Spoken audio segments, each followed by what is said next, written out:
Hey everyone, it's me again. Welcome back to the Paranormal M channel. Drop a comment and tell me where you're watching from. I'd really love to know.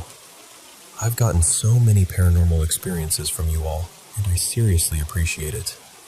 Don't forget to subscribe and turn on notifications so you won't miss the latest videos.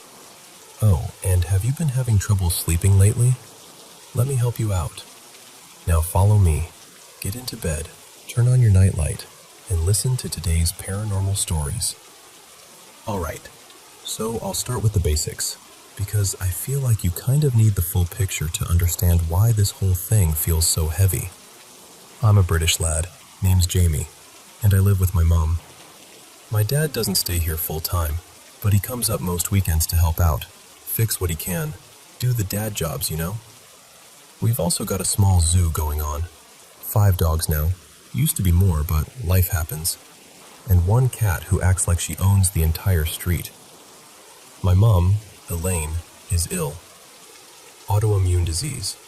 And not the, oh, she gets tired sometimes kind. I mean properly ill. The kind that takes over everything. My dad, Peter, has struggled with his mental health for years, and he lives with schizophrenia. But he's medicated, and most of the time, it genuinely does help. 5 years ago, we moved into this modern-looking house. From the outside, it looks decent. Clean lines, newer build, all that. But living in it? It's like the place is held together by bad intentions and wishful thinking. The electrics trip for no reason. The taps snap or leak. The shower dribbles through the ceiling like it's trying to rot the place from the inside. The boiler has this lovely habit of dying right when you need warmth the most. When we first moved in, my older sister Sophie lived with us too, but she moved out not long after. Barely made it a year. And honestly, sometimes I think she escaped. Not long after that, my mom got sick in a way that didn't make sense. It started with food. Suddenly she couldn't digest most things. She went from eating normally to living off a small list of safe foods, and over time that list got smaller and smaller, like her body was rejecting the world bit by bit. Then came the extras. Ectopic heartbeats, those awful thudding skips that make you feel like your heart is doing something it shouldn't. Weird bowel issues that no one likes talking about, but it got serious enough that she needed help in ways that still make her feel humiliated, even though it's not her fault. And the doctors? For ages, they couldn't tell us anything solid. It was always stress, anxiety. Maybe you're focusing on it too much. That sort of thing. Eventually, she paid for a private scan because she was getting desperate. And that's when they found something that made everyone go quiet. Her pancreas wasn't functioning properly, like it had basically packed up. And after even more time and more tests, the diagnosis finally came. Autoimmune disease. Just triggered. No clear reason, no obvious cause. It was like something flicked a switch and her body turned on itself. My dad, like I said, has 2 versions of himself. And I don't mean he's grumpy sometimes. I mean it feels like 2 completely different atmospheres. One is calmer, helpful, even gentle. The other is sharp and hostile, verbally aggressive, like he's stepping into a storm you can't talk him out of. And the weird part is, sometimes afterwards he barely remembers what he said. People will say, it's the schizophrenia, and maybe it is, but he's on medication that usually works for him, and his dose was adjusted not that long ago, so it still doesn't fully explain why it can flip like a light switch. Now, here's where it gets strange. And then there's the bad luck. Except it doesn't feel like random bad luck when it keeps happening. There are car accidents at the entrance to the estate constantly. Not once a year. I mean, it's become a thing people casually mention. Like, oh, another one at the entrance. But the bit that really made me start paying attention was the neighbors. 3 neighbors, all with weird health stuff. 2 had cancers that seemed to come out of nowhere. They got treated, thank God. But even after that, they've had lingering symptoms doctors still can't pin down. Fatigue, pains, odd flare-ups, things that never get named properly. The third has been ill for ages with no diagnosis at all. And then I remembered something that made my stomach drop. The person who lived in this house before us got sick with the same autoimmune disease as my mom. It's like the house has a favorite trick. And every year, without fail, around holidays, especially Christmas, everything gets worse. Like joy itself irritates the place. My dad slips into that nasty mood more often. My mom flares up. The house breaks more things. Something always happens.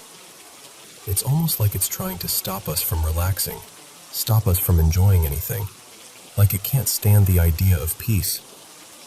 We've had strange dreams, too. My mom has this recurring nightmare that she's stuck in this haunted house. Not our house, not any place she recognizes, but it's always the same in the dream. She moves into it, and then she can't leave. Night after night, trapped in the same place. And I've had a couple dreams that felt pointed. Not scary in the usual way, more like being watched. One was a white void, just endless blankness, and in it was a black crow. The whole dream sort of pulled toward its eye, like the dream wanted me to look into it, and the eye was this pale, empty white. It didn't feel like a normal dream. It felt like something noticed me, and then it ended. Another dream, more recent, had us moved into my other sister's old house. But in the dream, it was wrecked, dilapidated, like time had chewed it up. I walked into the kitchen and there was this room with no door, just an opening into a gray nothingness. And standing there was this statue, like black armor, a figure shaped like a person but not alive. And again, the dream dragged my focus right into its face, where there were these pale markings. And then it snapped off like someone shut a laptop. Around the same time, my mom tried going back to work. Her employer sent her away to a countryside place for 2 weeks. Sort of prove you can do it energy, which still makes me angry thinking about it. She came back stressed, yes, but physically she was okay. No flare-ups, nothing dramatic. And then within days of being back in this house, she flared again. She goes to A&E more than anyone should have to. And every time they reassure her, say her heart is stable, her tests look fine, she's not in immediate danger. But the second she comes home, the fear and depression sink back in, like the house is waiting at the door to grab her again. Now, I'm pagan. My parents are Christian, though they're mostly supportive. My mom used to be pagan years ago, too. I do a bit of witchcraft, protective stuff, healing stuff, cleansing. They pray. And sometimes, this is the maddening part. Both things help for a little while. Like you can feel the air lighten, and then there was this Friday. My mom was already dealing with ectopic heartbeats again, but earlier in the week they'd eased off. The night before Friday, I did a healing ritual. Quiet, focused, the kind where you don't even tell anyone because you don't want the skepticism in the room. And when she woke up the next morning, she'd actually had a break from the heart weirdness. Not perfect, but better. Friday afternoon, one of our dogs, Bran, he's normally fearless, started trying to get outside to go toilet. Nothing unusual. Then suddenly he froze, and he started yelping, proper panicked, high-pitched screaming like he'd seen something that terrified him. He bolted to the front door, scratching at it like he wanted to escape the house itself. And when anyone tried going outside, he freaked out even worse, like the outside was dangerous too.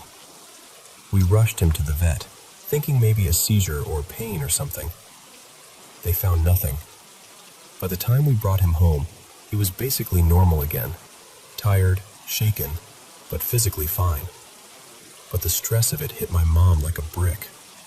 It re-triggered everything. The ectopic heartbeats came flooding back, constant, melting, one after another. And it felt so cruel because it was like something waited for the exact moment she'd started improving, and then shoved her back down. And ever since we started talking about what might be going on, since we started connecting dots, saying it out loud, things have ramped up again. Like it doesn't want us looking too closely. Like it's trying to drown us in noise so we stop thinking clearly. That's the part that gets under my skin most. The timing. The way it all feels reactive. I don't think it's a normal ghost story. It doesn't feel like a spirit in the hallway. It feels more like something vindictive and clever. Something that nudges reality sideways. Sometimes I wonder if it's something like the Fae. Something old and petty that doesn't care about human suffering. Other times I think it's more like a place thing. Like the estate sits on something it shouldn't. Like there's a thin spot here. A doorway or overlap or whatever you want to call it. And maybe it isn't even one thing. Maybe there are several weird forces in the area, and the one messing with my family isn't the same one twisting the weather. I don't even know what I want from telling you all this. Part of me wants someone to say, yeah, that sounds like this. Like there's a name for it and a way to deal with it. Part of me wants to feel less alone.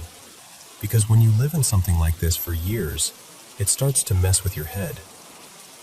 But mostly, I just want someone to hear it the way it feels from inside the house. Because when you live with enough coincidences, after a while they stop feeling like coincidences at all.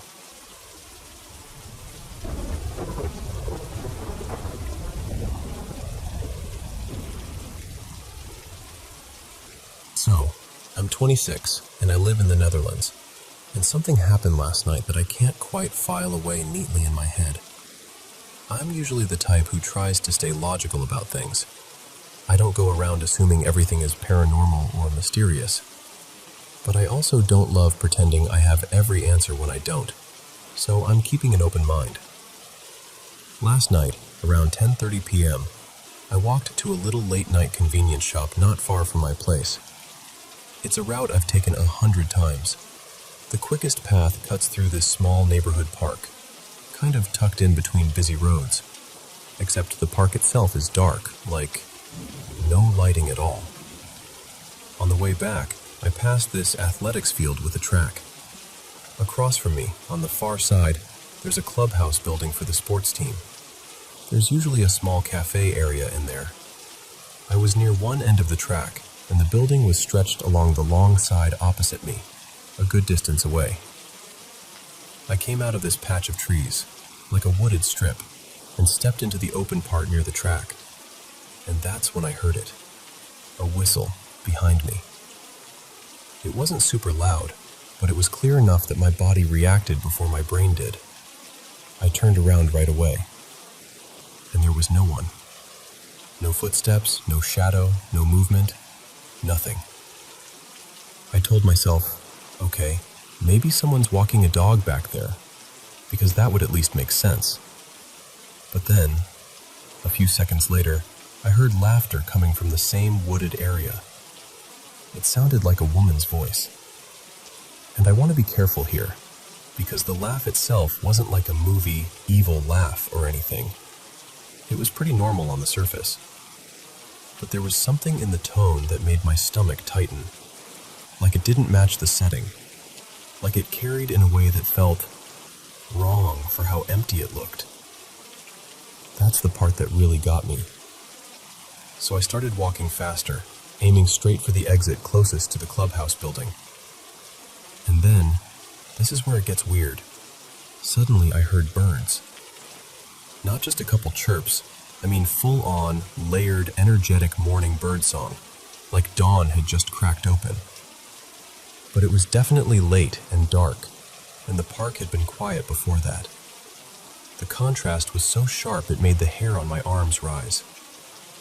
I've never heard anything like it at that hour, not in that place.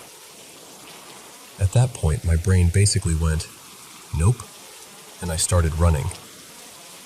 As I ran, I heard this loud bang, like something slammed or something heavy hit the ground. It sounded like it came from the direction of that clubhouse building, but I can't swear to it. In the moment, it just felt like the night was getting louder and closer all at once. I didn't even take the normal exit. I was so keyed up that I cut through the edge of the park instead, pushed through bushes and low branches just to get out onto the street faster, like I needed to be somewhere lit, somewhere with people, somewhere normal. And ever since then, I've had this lingering feeling that someone, or something, was nearby, like I was being watched. I know how that sounds. I also know I can't prove it objectively, but the feeling is still sitting in me. That's why I'm talking about it. I'm not trying to make it into some dramatic story. I genuinely want to understand what might have happened, whether it's something explainable that just hit my nervous system the wrong way, or whether there's another angle I'm not seeing.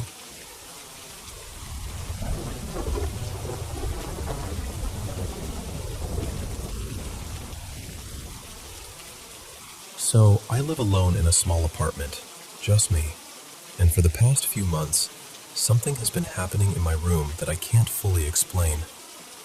I don't even know how it started.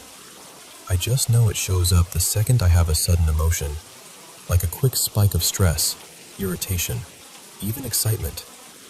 It's like my body flips a switch and boom, it's there again. And when it happens, my whole body feels heavy, like someone stacked weights on my chest and limbs. My legs, especially my feet, start tingling like crazy, and my breathing gets shallow. It's not just, I'm freaked out. It's physical. I can feel it.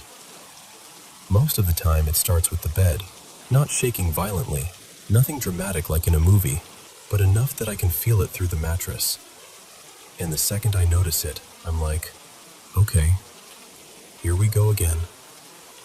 Then I'll catch movement out of the corner of my eye, like a small warped spot in the air, almost like a see-through smudge or an orbish blur.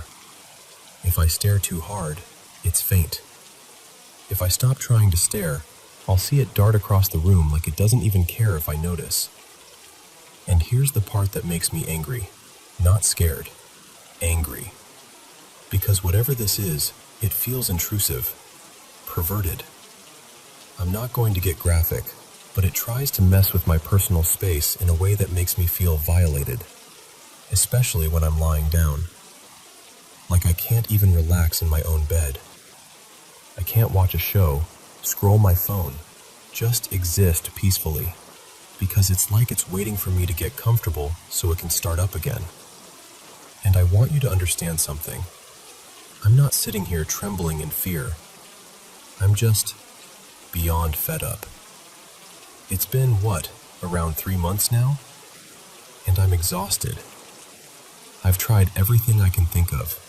I've saged the room more than once. I've lit incense.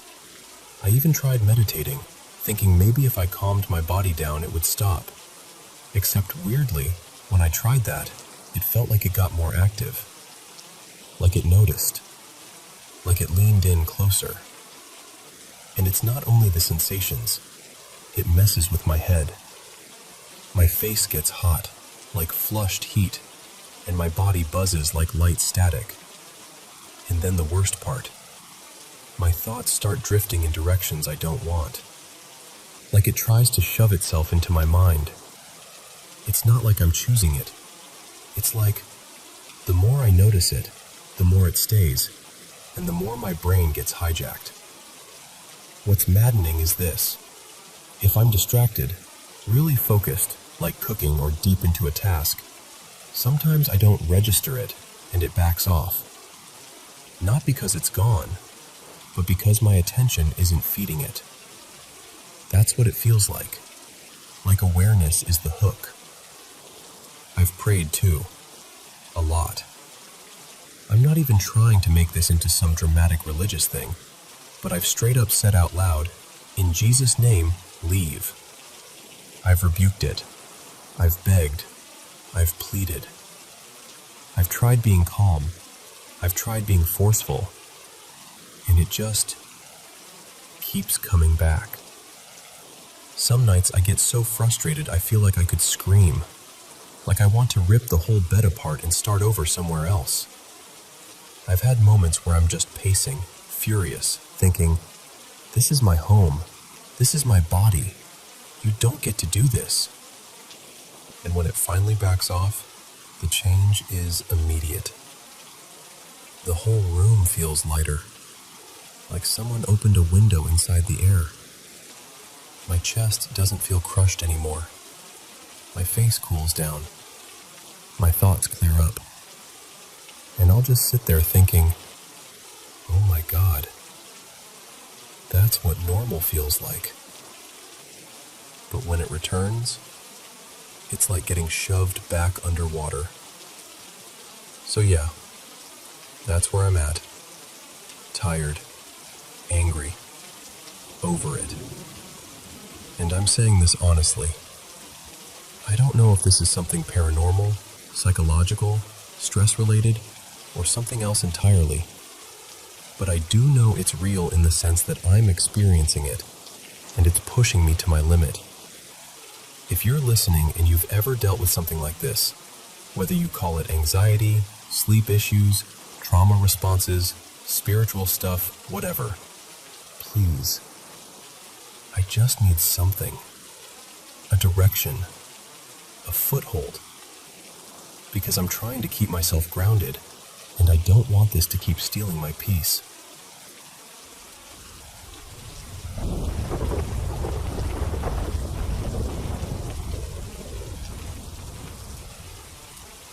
So, let me tell you about the house I live in. It's me, my mom, my little sister, 2 cats, and 2 small dogs. Basically a full house, in every sense. A few years back, maybe 3-ish, we moved. We picked this newer place, one of those homes that's attached on both sides. Like, our house is right in the middle, with a neighbor on the left and a neighbor on the right. It felt perfect at the time. Clean, modern, not full of history, you know? When we first moved in, nothing felt off. It was just a normal house. Back then, we didn't even have the 2 cats we have now. There was another cat, Milo, who we had for years and who passed away last summer. But at the start, no weird vibes, no creepy nights, nothing like that. And then, about 2 years ago, things started. It began with sounds upstairs. And I don't mean the usual house-settling noises. I mean the kind of creaking you get when a person is walking across the floor. Step, step, step. Plus this soft, heavy little thoom that happens with each footfall. If you've ever been downstairs while someone walks around above you, you know that exact sound. Except, the problem was that everyone would be downstairs with me. At first I tried to explain it away. I was like, okay, maybe it's the dogs? But they're tiny. They don't make that kind of weighty noise. And the cats have their own sound too. When they're tearing around, it's more like quick thuds and skitters. Plus the upstairs is carpet, so you can actually hear the dogs' paws when they run. This wasn't that. This was slow, deliberate, human. Eventually I mentioned it to my sister. Her name's Callie, and she just looked at me like, wait, you hear that too? Because she'd been noticing it as well. It's not constant, which almost makes it worse. It happens randomly, mostly during the day. Just footsteps, up there, like someone's pacing or checking rooms. And then it wasn't only the footsteps. Little things started piling up. Stuff would fall for no reason. Lights would flicker, even after bulbs were changed. Doors would drift open or swing shut when no one touched them. And sometimes, this part really gets me, my pets would act like something invisible was right in front of them. Like the dogs would do that play bow and start doing those little excited hops, wagging at empty air. One of the cats would stare at a corner and do that twitchy head thing like it's tracking movement. You know when animals play with something you can't see, and you try to laugh it off, but your stomach still drops a bit? Yeah, that. But the bathroom stuff is what really convinced me something was genuinely weird. Every morning, I shower, and I always lock the bathroom door from the inside. Always. I'm the kind of person who checks it. Twice, 3 times. Because I hate the idea of someone barging in, even though nobody ever does. And yet, a few times, I've stepped out of the shower, dripping, reaching for my towel, and the door is unlocked. Unlocked. Like I never locked it. Except I did. I know I did. And then the opposite has happened too. Sometimes I'll pop into the bathroom just to clean my piercings or grab something quick, and I won't bother locking it because I'm literally in there for a minute. One time, I specifically remember leaving it unlocked. I even remember the little click of the door shutting without me turning the lock. When I went to leave, it was locked. I stood there for a second, kind of frozen, trying to convince myself I must have done it without thinking. So I unlock it, and the door won't open. Like it's stuck. Like something is holding it shut. And then, after I'm basically panicking, it just opens. Like nothing happened. Now here's another thing.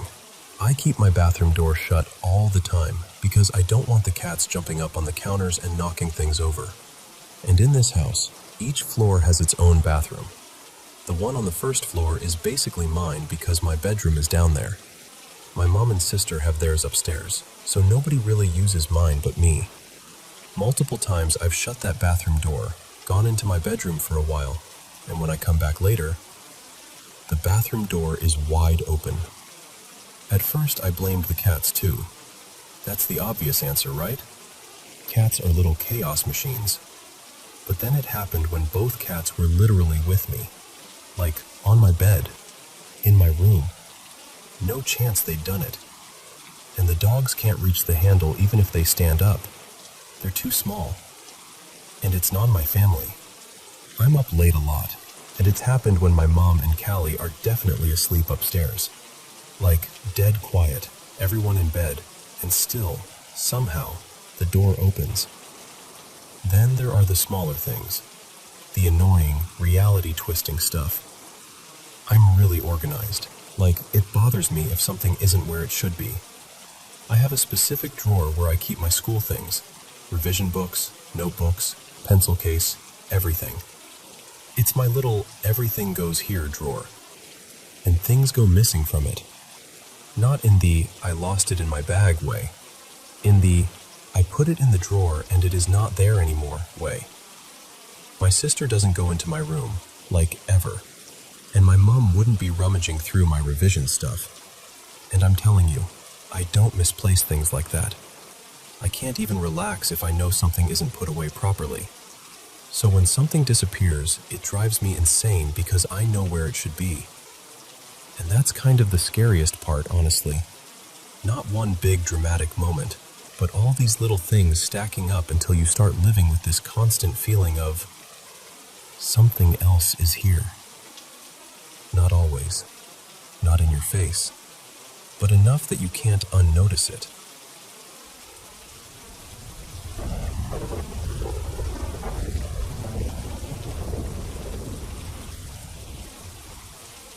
So, the other day I was scrolling and saw someone talking about a mimic, and it hit me like a little mental whiplash, because I have a story that still gives me that cold, betrayed feeling in my chest when I remember it. Okay, quick setup because it matters. Back in 2019, my partner and I'll call him Eli, rented this small place in Washington. It was in a noisy area, like freeway close. You know that constant hum where even quiet never feels truly quiet? And the house sat across from a stretch of land that always felt a little too open and watchful at night. We worked opposite shifts, so there were days where we barely overlapped at all. This was one of those days. I got up, went to work, came home, and crashed without ever seeing him. We had 2 dogs back then. Big, sleep in the bed, no negotiation types. They always stayed glued to me until Eli came home, and then they'd do their whole routine. Jumping down, dancing around him, acting like he'd returned from a war instead of a shift. So that night, I'm dead asleep, and I wake up to the dogs launching off the bed. I roll over and look through my bedroom doorway into the living room, and there he is. Eli's standing just inside the front door, and the dogs are spinning and prancing around him like idiots, happy, squealing, tails going a mile a minute. And he's laughing, doing that soft baby voice thing people do with dogs, like, "Oh, hey there." Then he looks up at me, smiles. He's wearing this bright, swirly tie-dye band shirt, one of his favorites, and a gray trucker hat. Totally normal, completely ordinary. And honestly, I remember feeling this warm little wave of relief, like, okay, he's home, everything's fine. And that deep, sleepy comfort slid right back over me. I barely even spoke. I think I just nodded, half asleep, and rolled back over. A minute later, I hear movement, like he's walking around, maybe in the kitchen. Cupboard noises, the normal sounds of someone coming home and existing. Then I feel the dogs hop back onto the bed and settle in again, their whole mission accomplished vibe. And I'm drifting, like maybe 20 minutes pass, give or take. Then I hear the front door open, again. The dogs explode off the bed again, same exact way, same frantic excitement. And I sit up because my brain can't quite make it make sense. And Eli walks in, says, "Oh, hey there." Same shirt, same hat, same cadence. I just stared at him, and my stomach did this awful drop, like the floor inside me fell out. I blurted, "Where did you go?" He pauses and gives me this confused look. "What do you mean?" And I'm suddenly wide awake, heart pounding, sitting upright like someone slapped me. "No, where did you just go? You were already here." And he kind of laughs, but it's the nervous laugh you do when you're not sure if someone's joking. "Babe, I didn't go anywhere. I just got off work." That's when the fear really hit. Not like a jump scare fear, more like a creeping, crawling wrongness. Like my skin didn't sit right on my body anymore. Because I was so sure I'd just seen him come in, and the more I replayed it in my head, the more the first version of him started to feel off. Like, this is hard to explain without sounding ridiculous, but it's the truth. The first time, his eyes looked darker. Eli has these very clear, bright blue eyes, and I remember thinking afterward, I don't think they were blue. I kept staring at him and asking, "Are you really you?" Over and over, until he finally got kind of serious and said, "Yes, of course I'm me." And I know how this sounds, I really do, but I needed something I could anchor to. So I asked him to tell me something only we would know, something private, something no one else could guess. And he answered correctly, immediately, no hesitation. I didn't even relax though, I just felt shaken in a different way. Like, okay, so maybe he's him now, but what the hell was I looking at earlier? That night we made up a safety phrase, like a ridiculous little password, but we treated it seriously. Something we could use if either of us ever had that gut feeling again, like, prove you're you. And I remember saying out loud, quiet but firm, like I wanted the walls to hear it. Something like, don't do that again. Mimicking isn't welcome here. I know how it sounds, but I also remember the feeling, and it didn't feel like a dream. It felt like being fooled right to your face. And honestly, that was only one incident in that house. That place was active. After a while, the paranormal stuff almost became routine, which is a weird thing to admit. But it wasn't just me and Eli. Friends who stayed over had experiences too. People would come in skeptical and leave kind of quiet. Later on, we learned some heavy history about the house. Supposedly, a baby had passed there years earlier, and there'd also been another tenant who died there too, an overdose. I can't prove the stories, obviously, but hearing them didn't exactly make the place feel lighter. While we lived there were nights where it felt like something toyed with us. I had my hair gently tugged like someone was standing behind me. Objects would move, or get knocked, or, once, something got tossed in our direction like it wanted us to know it could. And I'm not talking, maybe it slid. I mean the kind of motion that makes your brain go blank for a second because it doesn't fit the rules. I even saw an apparition once, clear enough that I still remember exactly where it stood, like a stain in the air. But that night, him coming home twice, that's the one that sticks with me in a very particular way. Because it wasn't just scary, it felt personal. It felt like something borrowed the shape of someone I love and tried it on, just to see if it could. We moved away years ago, and I'm grateful for that. But every now and then, I'll see someone else mention a mimic, and it's like my body remembers before my mind even catches up. And if you've ever had something similar happen, if you've ever had that moment where someone looks right, but doesn't feel right, I just want you to know, you're not alone in it. I don't know what it was. I can't give it a neat label. I just know what I saw. And I know how wrong it felt.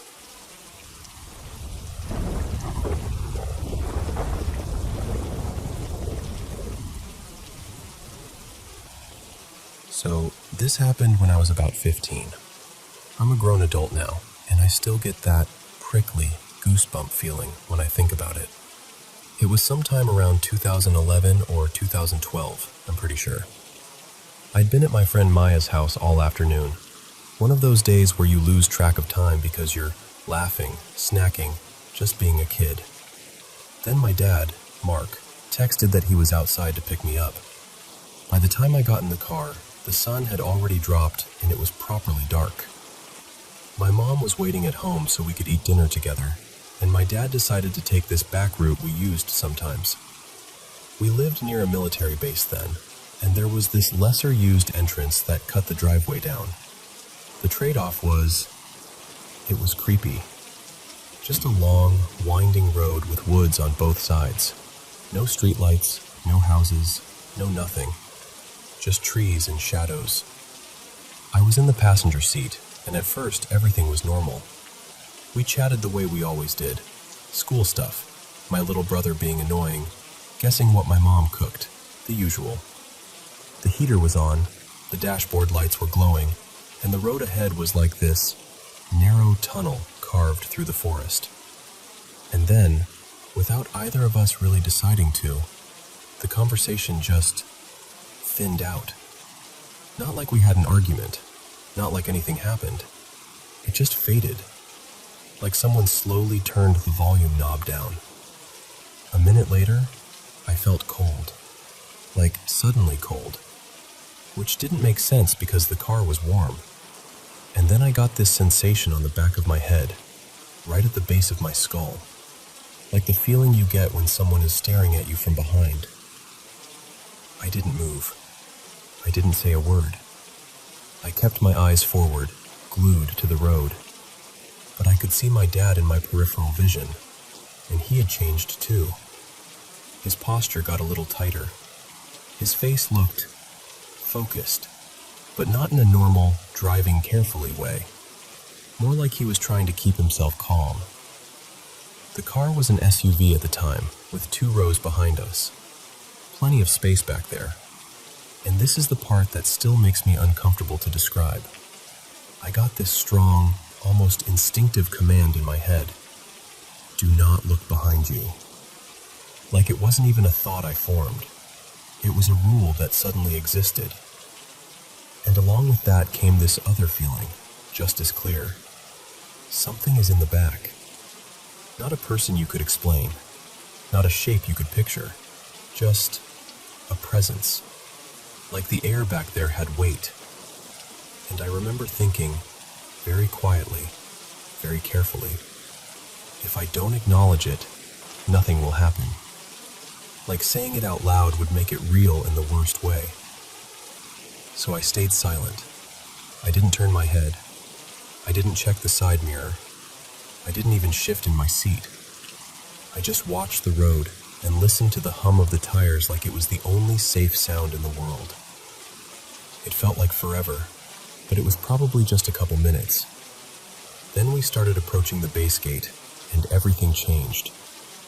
There were floodlights up ahead, bright, harsh lights, and suddenly the world wasn't just darkness and trees anymore. We pulled up, checked in, drove through, and kept going toward home. Somewhere between that gate and our driveway, the feeling eased off. Like whatever it was couldn't, or wouldn't, follow us into the light and the normalness of things. We pulled into the driveway, and my dad parked. Engine off. Silence. And here's what's weird. Neither of us got out. We just sat there, still. Like we were both waiting for the other person to prove it was over. I remember my hands felt a little numb, like I'd been clenching without realizing it. Finally, I turned and looked at my dad, ready to make some dumb joke and break the tension. And his expression, I can't even fully describe it. It was like he was trying to act casual, but his eyes were saying, "Please tell me you felt that too." I went, "What?" He hesitated, then nodded slightly toward the back seats and said, really quietly, "Okay, when we were driving just now, did you feel something? Like someone was in the back?" My stomach dropped. Instant chills. The kind that start in your shoulders and rush all the way down your arms. And I just whispered, "Yes." I told him I'd felt it the whole time, and I didn't want to say anything because it felt like speaking would make it worse. And he let out this tense little laugh, like relief mixed with nerves, and admitted he hadn't wanted to say anything either. He said he didn't even want to look in the rearview mirror. He just kept his eyes on the road and waited for it to pass. We sat there another moment, both of us kind of absorbing the fact that we had shared the same exact experience without a single word. And I don't know what it was. I don't know if there's some psychological explanation, or if the road itself just messes with you, or if it was something else entirely. All I know is, whatever that feeling was, it felt real. And the part that stays with me the most isn't even the fear. It's the fact that my dad felt it too. At the same time, in the same silence. And we both, instinctively, chose the same thing. Don't look back.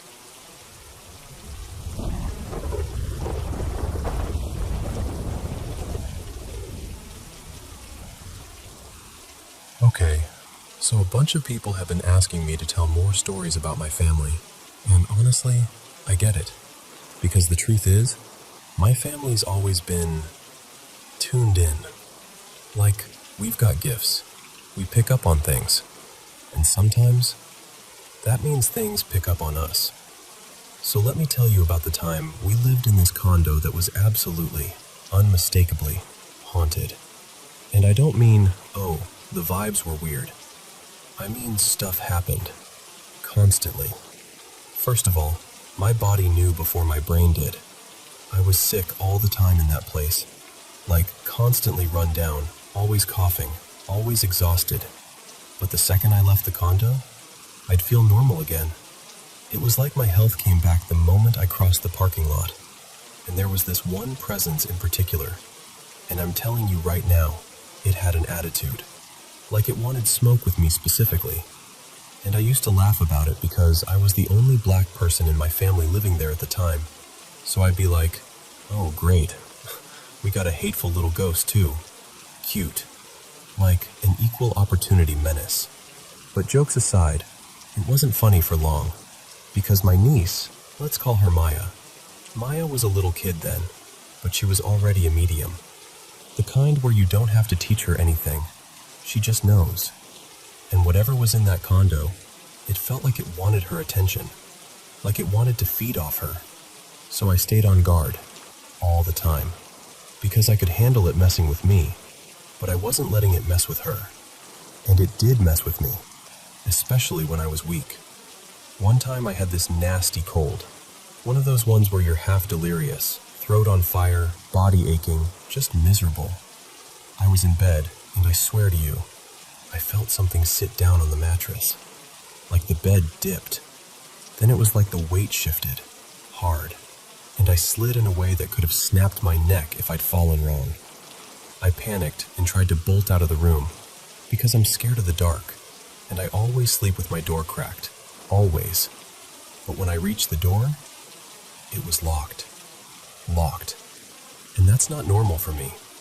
I never lock my door, especially not at night. So I'm standing there sick as a dog, heart pounding, trying to yank it open, and it felt like the room was closing in around me. Another time, I was downstairs with some of my relatives, my aunt, my cousin, just hanging out, while Maya was asleep in my room. Suddenly we hear this violent bang upstairs, like something got dropped hard. I ran up, fast, and when I opened my bedroom door, my stomach just sank. My entire bookshelf had been knocked over, flat on its side, right next to the bed. And Maya was a tiny kid. That shelf could have seriously hurt her, could have killed her.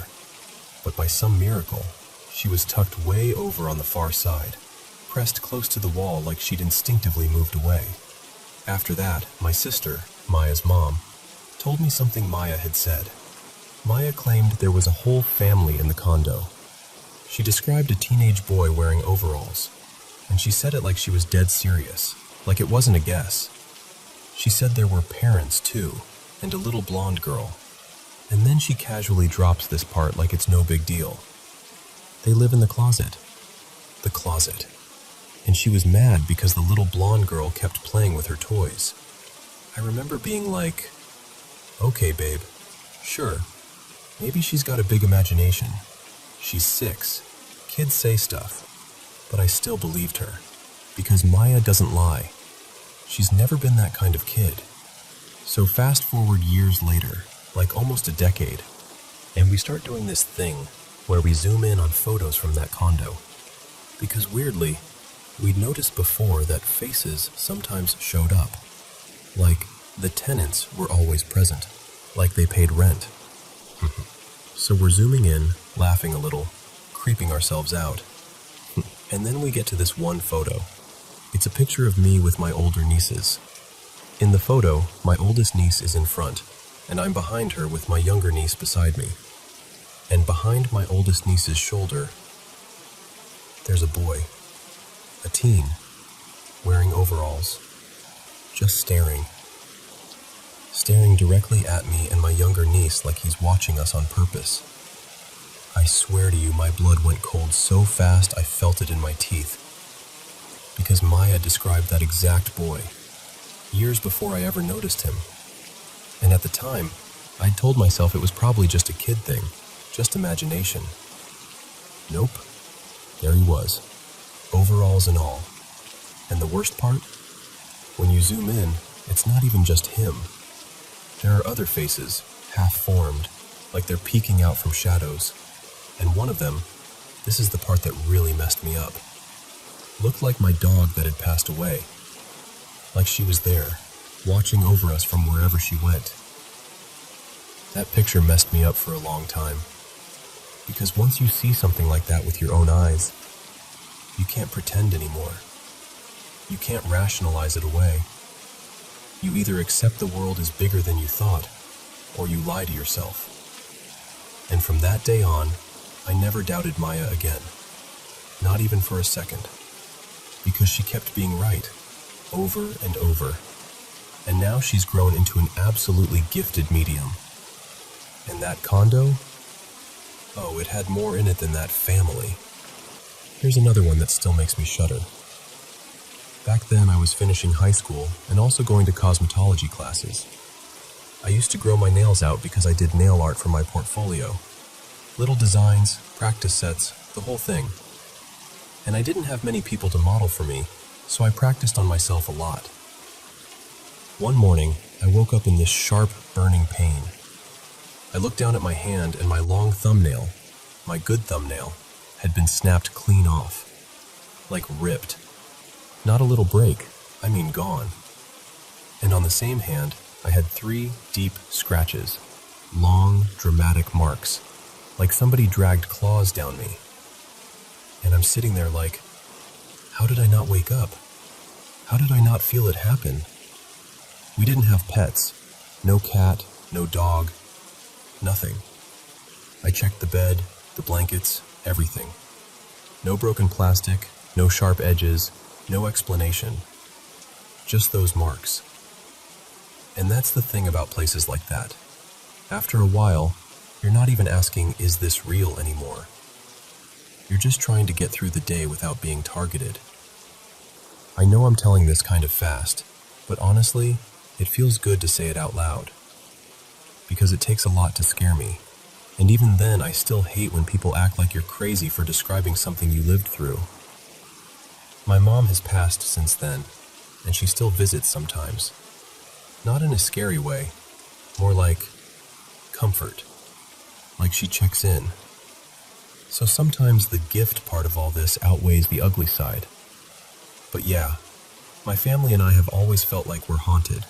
Like something about us, about what we can sense, makes spirits restless. Like they notice us more. And the funniest part? We moved recently. New place, fresh start. And then Jordan comes up to me one day, completely serious, and says, "So, I found these condos we could look at." And I'm like, "Which condos?" And they named them. The same ones. But I'm older now. I'm not just scared. I can identify what's happening. I can feel manipulation when it tries to sneak in wearing a normal face. So no, we are not going back. Anyway, keep it spooky, because I've got plenty more. And trust me, this one was one of the lighter stories.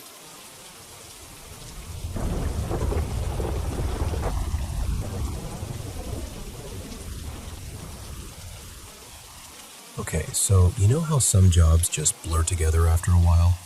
That's basically my life. I supervise new builds, which means I'm usually the first person unlocking the place in the morning and the last one locking it up. And I'm used to catching the usual nonsense. Missed outlets, half-installed fixtures, tools abandoned in weird spots, breakers left in the wrong position. All of it. After enough houses, you stop being surprised. But this one actually got to me. So I'm walking a house that the electricians, supposedly, wrapped up late yesterday afternoon. Nothing fancy, just my normal routine. Check the fixtures, test outlets, scan for trash, jot down punch list stuff. I'm moving room to room, kind of on autopilot, and I end up in one of the back bedrooms. Smaller one, with a view of the lot line and a muddy little backyard because it rained the night before. Anyway, I go to check the closet, and the closet light is on. Not like, oh, they forgot to shut it off, because that happens. It was more the vibe of it. Bright, steady, almost too clean looking for a dusty, unfinished closet. But whatever. I reach for the switch outside the closet and flip it. Nothing. I flip it down, up, down again. Still nothing. No click feel change, no flicker, no dimming. Just the light stays on like the switch doesn't even exist. So I'm thinking, okay, maybe someone wired it hot by mistake. It happens. Rare, but it happens. And I'm already annoyed because that's not a later fix. That's a get back here fix. I step into the closet and go to unscrew the bulb, just to kill it and prove the point. And when my fingers touch the bulb, this is the part I can't shake. It's cold. Like room temperature. Not even a little warm. No heat at all. But it's still lit. Bright as anything.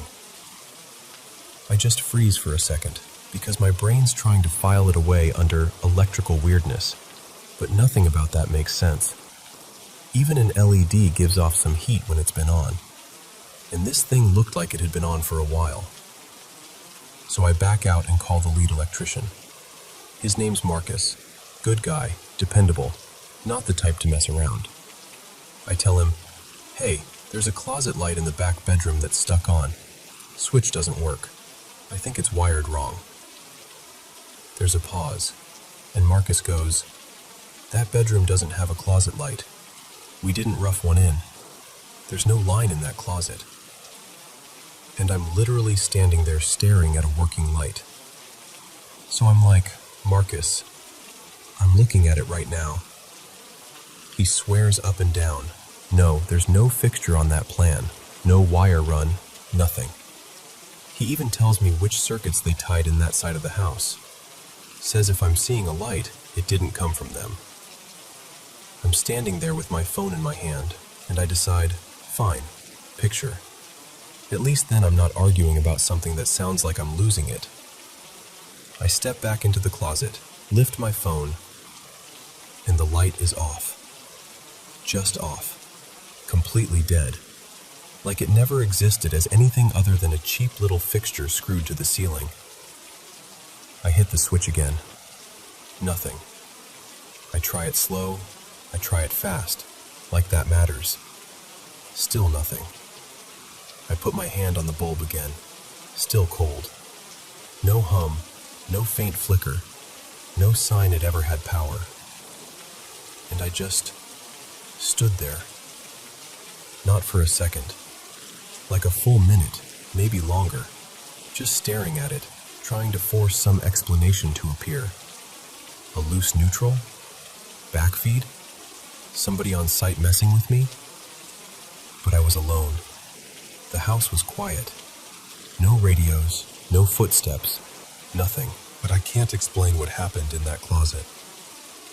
And the part that makes it worse is... Later, I went back. After lunch, I walked straight to that same bedroom like I was daring reality to do it again. Same closet, same fixture, still off. Switch still dead. I even checked the panel. Breaker positions looked normal. No power to that switch. No reason that light should have ever turned on in the first place. I didn't tell the builder. I can already hear how it would sound. "Hey, so, funny thing, your house has a light that turns itself on even though it's not wired." Yeah, no thanks. I don't need to be known as the supervisor who thinks a closet is haunted. But I'll tell you this, something about that moment stuck with me. The way it felt, how suddenly it changed, how certain I was of what I saw. I've replayed it over and over, trying to poke holes in it, trying to make it make sense. And I still can't. It was just wrong. Like the house blinked. Like it showed me something for a second and then decided it didn't want to be caught.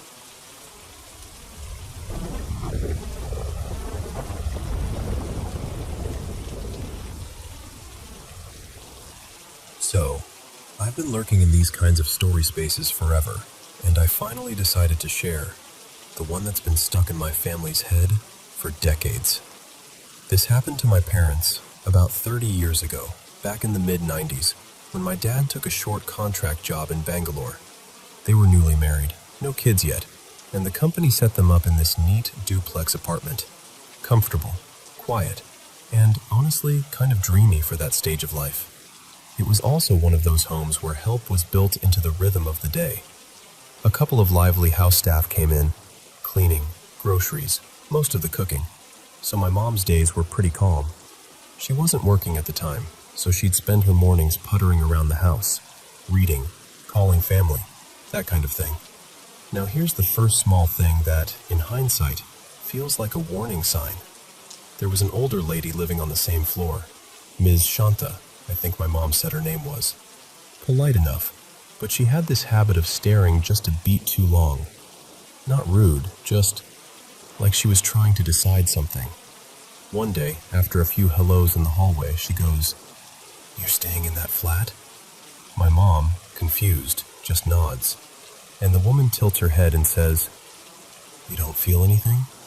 My mom asked what she meant, but the woman didn't really answer. She just kept repeating, in different ways, that my mom shouldn't be alone there for long. My mom brushed it off, like, okay, maybe she's lonely. Maybe she's superstitious. Maybe she's just older and anxious. My parents were both skeptics. the type who'd rather laugh at a ghost story than believe one. Then came the morning.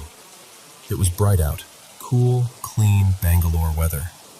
Around 8-ish, one of the house staff had just finished mopping, and the floors still had that slightly damp, squeaky look. My mom was in the kitchen with my dad's visiting aunt, Auntie Mira, who was staying with them for a week. My dad was in the living room, sitting in one of those cushy armchairs with the newspaper open. Their living room layout was really simple. 2 armchairs with a little table between them for the landline, and to the left, big sliding balcony doors that let in a ton of light. The phone rang. My mom picked it up and immediately went quiet. It was a relative calling with bad news. My mom's grandmother, who'd been very old and had been fading for a while, had passed away. Natural causes. Peaceful, they said. But still, my mom adored her. Like, truly close. So she's standing there holding the receiver, trying to keep it together. And then she hands the phone to my dad so he can speak to the family too. And as my dad reaches out to take the receiver, a single, heavy drop of dark red liquid falls to the floor. Then another, smaller, then another, and another. Just plop, plop, plop, in this weird little trail that moved toward the balcony doors. And the part that made them both feel cold was that it didn't land on him. It didn't hit his feet. It didn't splash his pants. It was like whatever was dropping was deliberately avoiding him, skipping neatly beside him. My mom said it looked exactly like fresh blood. Not paint, not rust water. Blood. The kind you'd see if someone had a deep cut. They froze. Because the floor had just been mopped. No one had walked through anything. No one was bleeding. My dad checked his hands, his arms. My mom checked hers. Auntie Mira checked herself. They looked at the ceiling. No leak, no crack, nothing wet above them. And the staff member who was still there? She took one glance, went pale, and flat out refused to come near it. So it just stayed there. And after that, my mom took the neighbor's advice more seriously. She started spending afternoons out of the house, at a nearby library, sometimes a cafe. My dad would meet her after work, and they'd come home together. Time moved on. The story faded into that strange category of, we don't talk about it, but we also never forgot it. Until their last night there. They were leaving Bangalore the next morning. Early flight, suitcases open, everything half-packed. They were in the bedroom folding clothes and sorting documents, tired but excited, to finally go home. My mom dropped something, maybe a toiletry bottle or a stack of papers. She bent down to pick it up, and that's when it happened again. Same pattern, one big drop, then smaller drops, tracking forward in a line. And again, no contact. Like it was falling around her, not onto her. Like something was aiming with unsettling precision. That was the moment my parents stopped trying to be rational. They looked at each other and had that silent, wide-eyed, nope conversation without speaking. They actually considered leaving their luggage and going to a hotel for the remaining few hours. In the end, they just stayed awake, lights on, counting down until morning. They left Bangalore with no explanation. But it didn't end when they left. A younger couple, friends of theirs, were scheduled to move into that same duplex right after. My parents warned them, of course, and the couple basically laughed it off. Bigger skeptics even. The kind who'd be like, sure, haunted blood apartment, and roll their eyes. A couple of weeks into living there, the wife woke up late at night thirsty and went downstairs to the kitchen for water. On her way back up the stairs, half asleep and barefoot, she noticed something odd beside her foot. A drop, then another on the next step, and another. As she climbed, the drops continued, one per step, like it was pacing her, matching her movement. Not a puddle at the bottom, not a smear, just these perfectly timed drops appearing alongside her feet as she moved upward. She panicked, full body terror, and she ended up having a seizure right there on the stairs and falling. The crash woke her husband, who ran out and managed to get her back to bed, She recovered, thankfully, but the whole thing shook them deeply. In the morning, the husband decided it had to be a prank. He scraped up what had dried, this brownish, brittle stuff, using a stiff piece of card and sealed it into a tiny vial. His plan was to get it tested at a lab on the way to work, just to prove it was something mundane. He left the building, waved down an auto rickshaw, climbed in, and the moment he did, the driver somehow lost control. The auto spun fully around, like a complete 360, then jolted so hard he got flung out with his work bag. The driver wasn't hurt, but the husband landed badly and broke his arm. And here's the part he swore up and down was impossible. When someone picked up his bag later and they went looking for that little vial, it was gone. Not spilled, not shattered, gone. Even though it had been zipped inside a deep pocket in his office bag. After that, there were smaller incidents, little things my parents heard about secondhand, but those were the big ones. The ones that made even the skeptics stop laughing. And the strangest part is that the building is still there. My family's been back to Bangalore several times over the years, and they've passed that apartment again, just sitting there like any other home, sun on the balcony doors, normal life inside, as if none of it ever happened. But my parents still look up at it, a little longer than they mean to. Some part of you stays unsettled.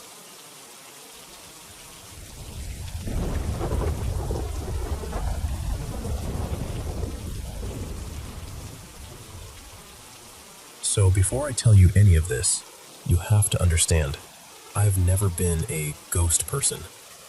Like, I love a creepy story. I'm totally open to the idea that the world is full of things we can't explain. But my default setting is skeptical. Logical. I'm the kind of person who needs a reason that makes sense before I let myself call something paranormal. My partner, let's call him Ethan, is a little more open to it than I am, but not in an intense way. He's heard enough odd things in his life to keep a small part of his mind cracked open. His mom has a couple stories that still give her chills. And Ethan had one experience years ago that he still can't explain. But it's not like he walks around talking about spirits all the time. We're both spiritual in that energy is real kind of way. We believe people leave imprints. We believe grief changes a space. But I still struggle to look at anything strange and go, yep, ghost. And honestly, I never had a personal reason to even consider it. Until my dad died. It was late 2022, and it wasn't peaceful. It was sudden and painful and complicated. He'd been struggling hard for a long time. Depression, alcoholism, the kind of sickness that doesn't just live in the body but kind of sinks into a person's whole presence. Losing him cracked something open in me, but even then, I tried to stay grounded. Grief does weird things. Brains do weird things. Houses creak. That's what I kept telling myself. Then, about 5 months after he passed, something happened that still makes my stomach tighten when I think about it.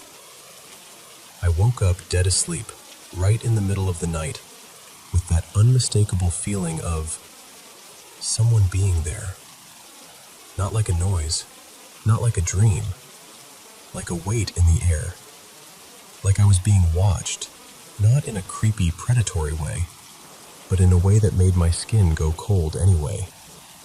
And I swear, in the darkness, I could make out this not fully formed shape.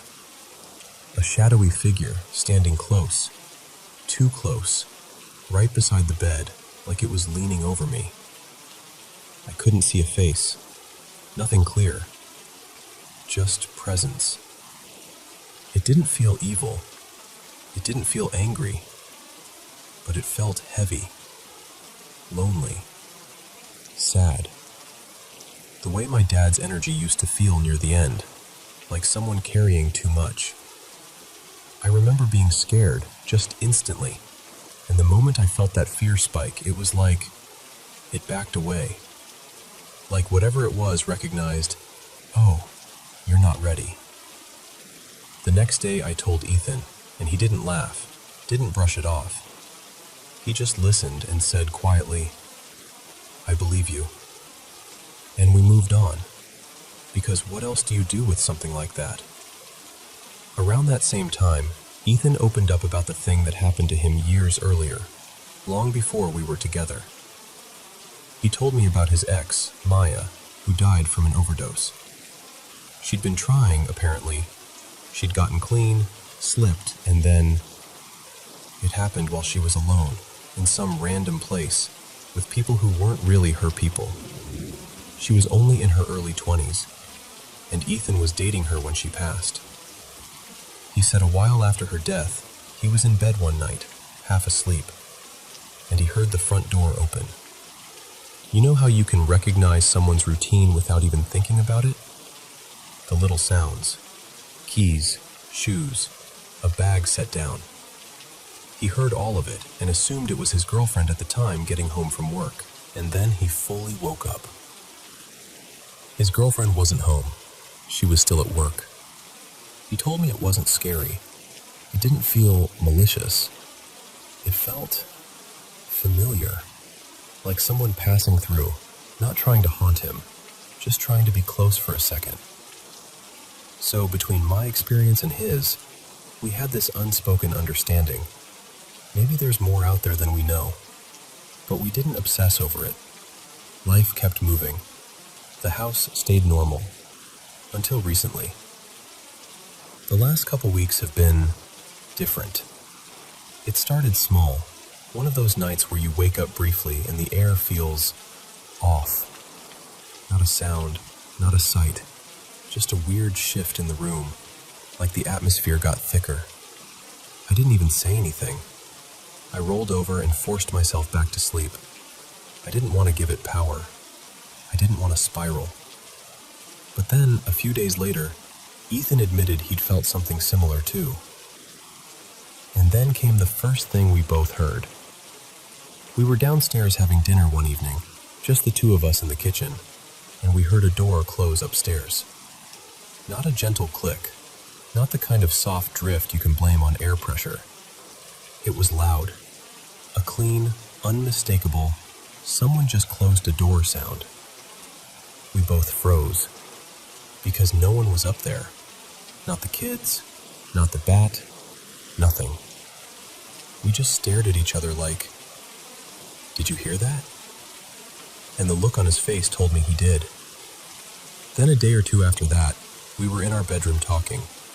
I was standing near my vanity, and Ethan was sitting on the bed. And out of nowhere, this little travel-sized perfume bottle tipped over and started rolling, like it had been nudged. And I mean rolled, not a tiny wobble. It fell and moved like it had momentum. The thing is, nothing was near it. The cat wasn't in the room. There wasn't an AC vent blasting toward it. The surface wasn't uneven. I checked. I stood there staring at it like I was trying to force physics to confess. Ethan laughed in that nervous way people laugh when they don't know what else to do, and he goes, "Well, okay then. Guess we've got a roommate."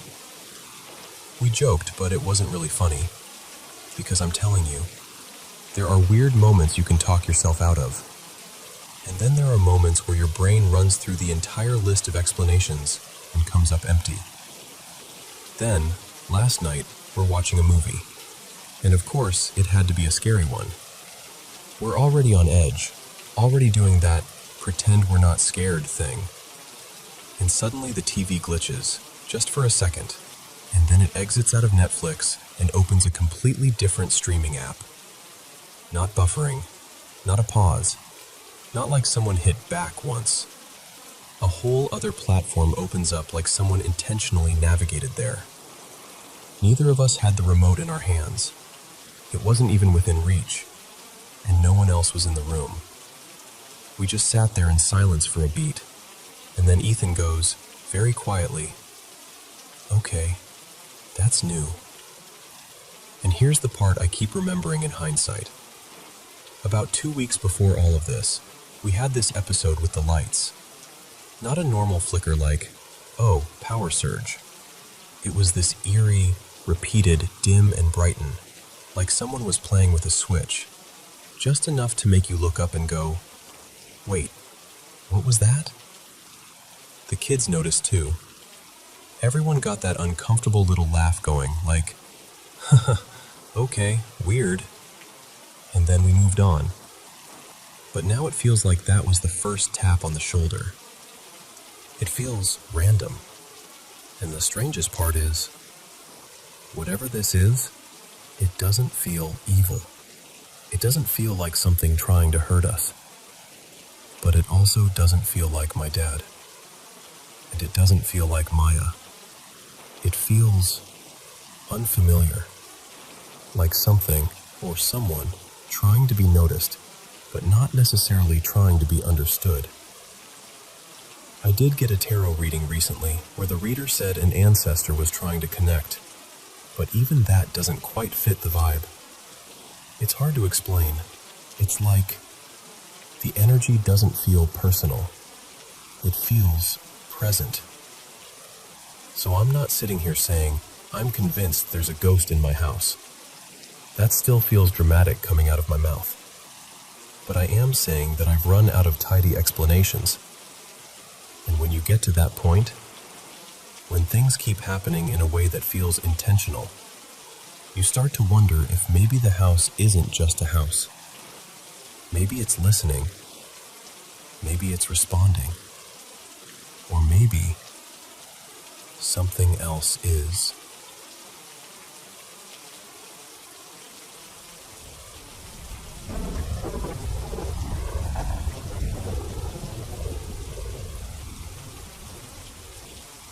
So earlier today, I'm sitting at my desk in my bedroom, half working and half doing that thing where you pretend you're being productive, scrolling an online store I shouldn't be on, watching a how to get your life together video like it's going to magically fix me. And then it hits. That sudden, heavy exhaustion. This has happened to me before, every now and then. It's like my body decides it's done for the day before my brain gets the memo. I'm not frozen or anything, I can move, but everything becomes absurdly heavy, like I'm made of wet sand. My eyelids start pulling shut on their own. My breathing gets slow and deep, like I've already fallen asleep, but my mind stays awake. And the weirdest part is, my thoughts don't race, they don't wander, they just stop. It's just quiet awareness. No commentary, no inner dialogue, just me existing. Which is so ironic, because anytime I try to meditate on purpose, my brain acts like a caffeinated squirrel. Usually I'm out within a couple minutes, but this time was different. I lay back, eyes closed, letting the heaviness take over, and then this sudden bright flash, like someone took a photo right in front of my face. It only lasted a second, but it was sharp enough that my awareness kind of noticed it in the way you notice something without reacting. I think there might have been a second, softer flicker after, but the first flash is the one that really stuck. I didn't move. I didn't even think much about it. I was too tired to care. I just kept breathing slowly, waiting for sleep to finally pull me under. And then I heard a voice. Not with my ears, inside my head, but it was so distinct that it felt like it came from a real spot in the room, to my right and a little above me, which is especially strange because my bed's up against the wall, so there's not exactly a lot of space over there.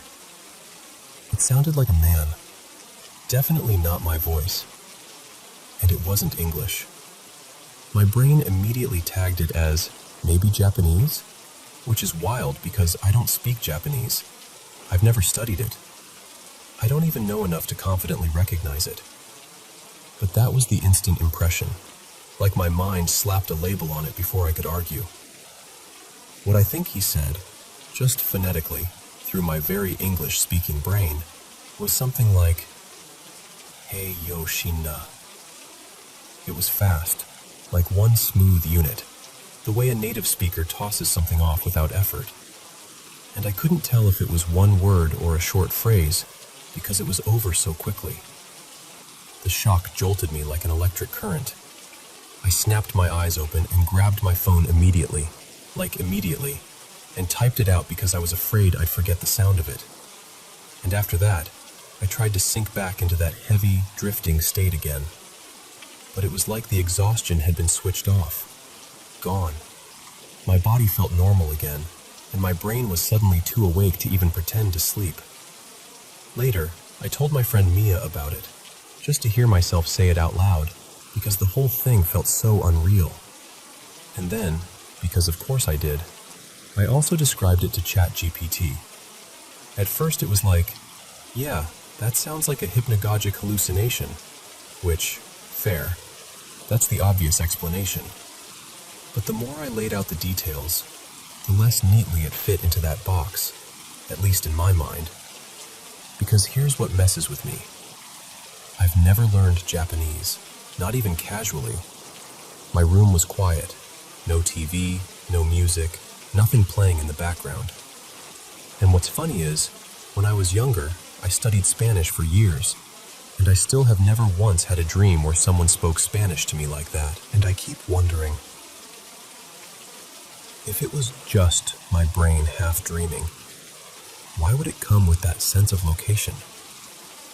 Why did it feel like someone leaned in from that exact spot to say one quick, unfamiliar line?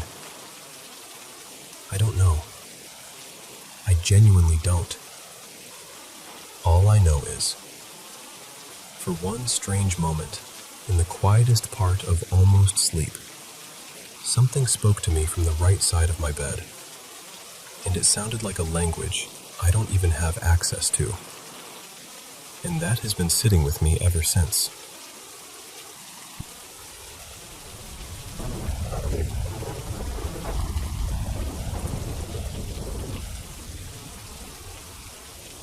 So, I've had a couple of experiences that still make my skin prickle when I talk about them, and somehow they all seem to point back to my grandfather, my dad's dad, who was gone long before I ever had a chance to meet him. He died when my dad was little, around 8, I think, and my dad, Graham, didn't talk about him much. Not in a dramatic, never speak of this again kind of way. More like, there just wasn't much to say out loud. But every now and then, when I was growing up, he'd mention him. He'd tell me he'd served in World War II, and that tiny bit of history felt like a thread I wanted to tug on forever. Graham and I both had this quiet fascination with that era. Here's the thing. I have this memory that is too vivid to be fuzzy nostalgia. I'm a kid, maybe 5. I'm in my dad's little office space, the one that always smelled faintly like paper and dust and whatever cologne he wore back then. He's showing me a photograph, black and white. A young man in uniform, leaning casually against a railing like someone snapped the picture during a break. Like he was trying to look relaxed, even though the uniform made everything feel serious. And I remember the feeling of it too, like I was being let in on something important, even if I didn't have the words for it yet. That photo, in my mind, lived in my dad's office. My dad kept all kinds of memorabilia down there. Old coins, little trinkets, random keepsakes in drawers that squeaked when you opened them. And the office always felt busy. Not scary. Never haunted house scary. Just like the air had too many thoughts in it. Like if you stayed quiet long enough, something might try to speak up. I didn't hang around down there much because it overwhelmed me. Again, not malicious. More like walking into a crowded room where everyone is talking at once, and you can't tell who's talking to you. Years later, in my 20s, I'm dating this guy named Eli. I'm working on a short story set around World War II, doing research, asking my dad questions, trying to build something that felt true. At some point, Eli and I are talking about my grandfather, and I'm like, wait, there's that photo. I should show you. That day, my dad had asked me to stop by and let his dogs out. So Eli comes with me, and I take him downstairs, already picturing exactly where the photo should be. Shelf, right side, near the little cluster of keepsakes. I walk in, I go right to it, and it's not there. Not even like it had been moved and left a dusty rectangle behind. It was just not there. I remember standing there, staring too long, doing that weird blink you do when you're waiting for your eyes to correct a mistake. The next day I asked my dad, casually at first, "Hey, where'd you move that photo of your dad?" And he goes, "What photo?" I kind of laugh, like he's teasing me. "The one in your office, the black and white photo, your dad in uniform." He stares at me, confused, and then he says something that made my stomach drop. He tells me he only ever had one photo of his dad. Only one. And he lost it when he was in his 20s. His car got stolen, and his wallet was inside. The car was recovered later, but the wallet was empty. Everything gone, including the photo. And here's what really messed with me. I described the picture anyway. The uniform, the pose, the railing, that exact relaxed lean. My dad goes pale, like genuinely pale, and he says, That's exactly what it looked like. Then he swears to me he never showed me that photo. Not once. He said it wasn't around when I was born. He didn't have it anymore. There weren't backups, no copies, nothing framed somewhere else. I text my sister, Mallory, right away. "Do you remember Dad having a photo of Grandpa in the office?" I'm not even exaggerating when I say I lost sleep over this. I wasn't just unsettled, I was disturbed, because I can still see that photograph. I could sketch it, the lighting in it, the angle, the whole thing, and I was so sure it would be there when I brought Eli downstairs that it felt like reality had glitched. After that, I didn't go over to my dad's place for a while, but then one day I'm nearby, and I've got time to kill before someone's picking me up. I live far enough away that going home would have been pointless, so I ask my dad if I can take a quick nap. He's like, "Sure, crash on the basement couch." So I do. I'm lying there half asleep, eyes closed, brain floating, when I feel someone walk by. You know that feeling? The soft shift in the air, the subtle sound of footsteps, the awareness of a presence moving through the room. I assume it's my dad. Then I hear, more than hear, sense, someone sit down in the chair right beside the couch. And it makes me feel weirdly comforted. Warm, like, "Aw, he must miss me. He's hanging out down here while I nap." And then a man's voice, kind of warped, like it wasn't coming through clean, says, very plainly, "Your mare's going to win today." I open my eyes so fast my vision swims. My whole body goes ice cold, like the temperature dropped 10 degrees in a second. And the worst part was, I didn't recognize the voice. It wasn't my dad, not even close. I sat straight up, heart hammering, staring at that chair like I could force logic to reappear if I looked hard enough. I didn't. I grabbed my things and ran out of the basement like a kid again, like I couldn't stand to feel that busy air wrap around me one more time. And later that day, because of course this is the part that makes you want to laugh and scream at the same time, my horse actually did win. I haven't been back to that house since, and I haven't had anything else like that happen again. But sometimes I'll be doing something completely normal, folding laundry, walking through a quiet hallway, and that image flashes in my mind. That black and white photo that, according to everyone else, didn't exist in my lifetime. And I get chills all over again, because I still can't explain how I remember something so clearly, when apparently there was nothing there to remember.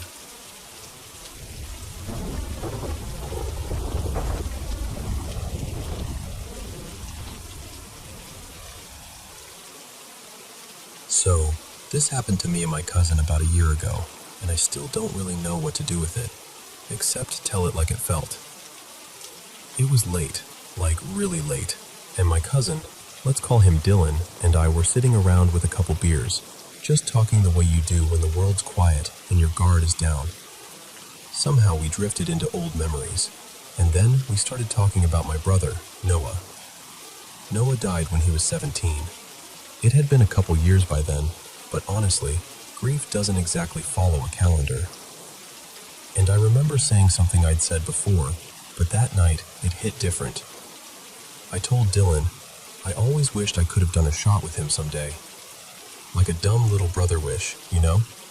Nothing huge, just one of those small moments you imagine you'll get someday, and then life doesn't give it to you. At some point, Dylan checked his phone for the time, and he goes, "Dude, it's 3:12. And I swear the air changed, because 3:12 a.m. was the exact time Noah passed away. We just stared at the screen for a second, and then we did that thing people do when something is too heavy to hold. Made a joke. Like, well, that's not creepy at all.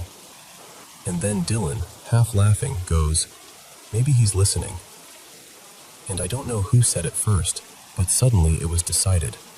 We were going to the cemetery. Not in some dramatic way, more like, fine. If I never got the chance when he was alive, then maybe we'd do it anyway. Just once. Bring a couple little bottles and sit with him like he was still part of the night. The cemetery was about a half-hour walk from my place, and the whole way there we talked about the big questions. What happens after you die? Whether heaven is real, whether people can somehow still hear you. The kind of talk you don't usually have in daylight. And we also started messing around, asking for a sign. Not like we were praying, exactly. More like tossing a request into the dark and seeing if anything tossed back. I remember saying, if you're here, give us something obvious. Like, I don't know, an animal doing something weird right over our heads. Nothing happened. Of course nothing happened. We got to the grave and it was quiet in that deep, serious way cemeteries are at night.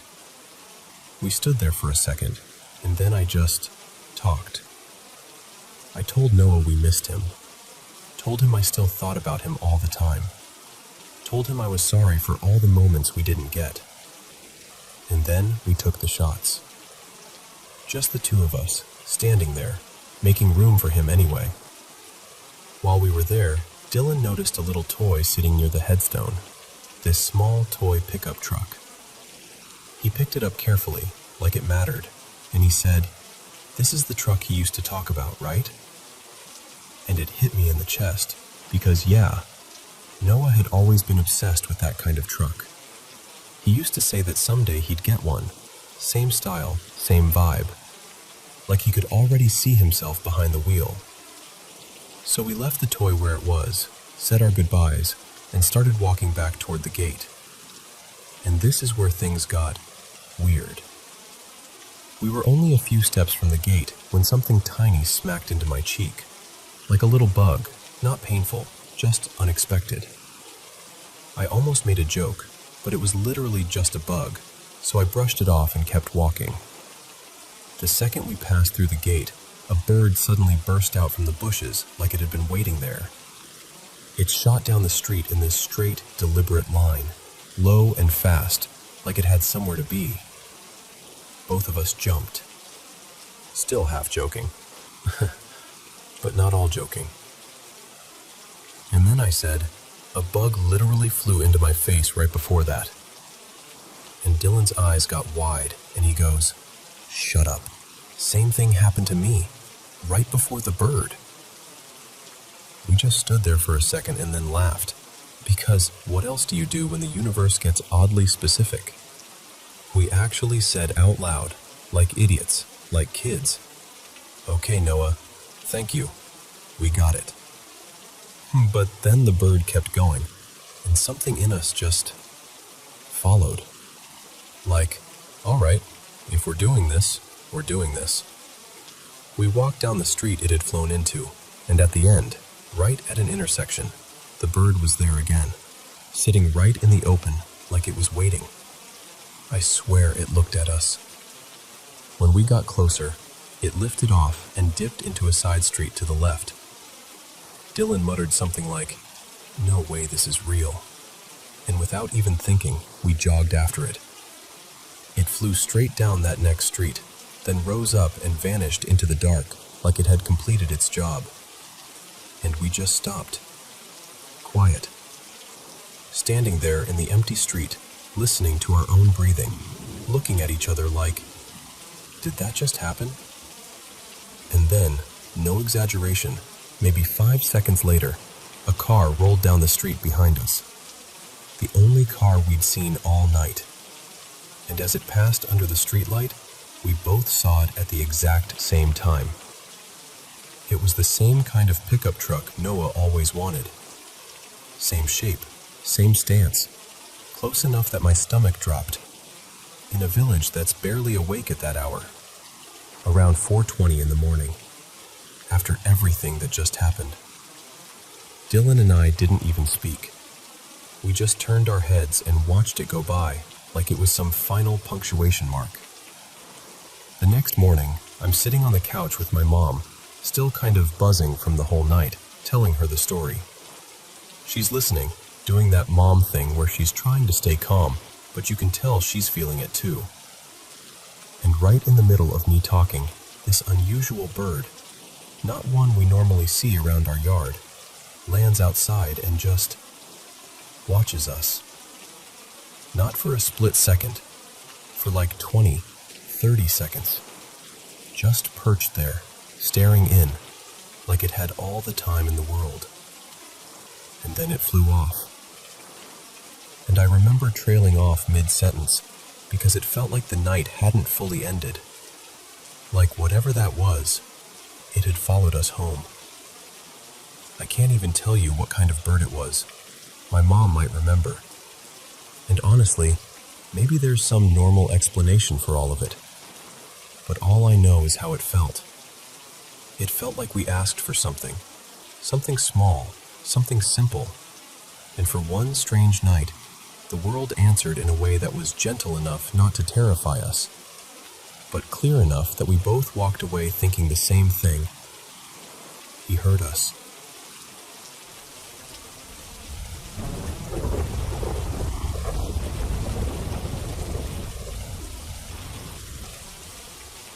So, this goes way back.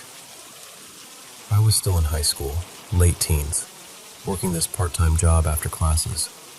And my manager, his name was Darius, was just one of those guys you instantly clicked with.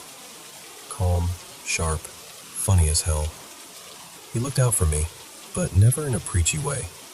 Just solid. After closing sometimes, Darius would say, "Come on, man, let's get out of here."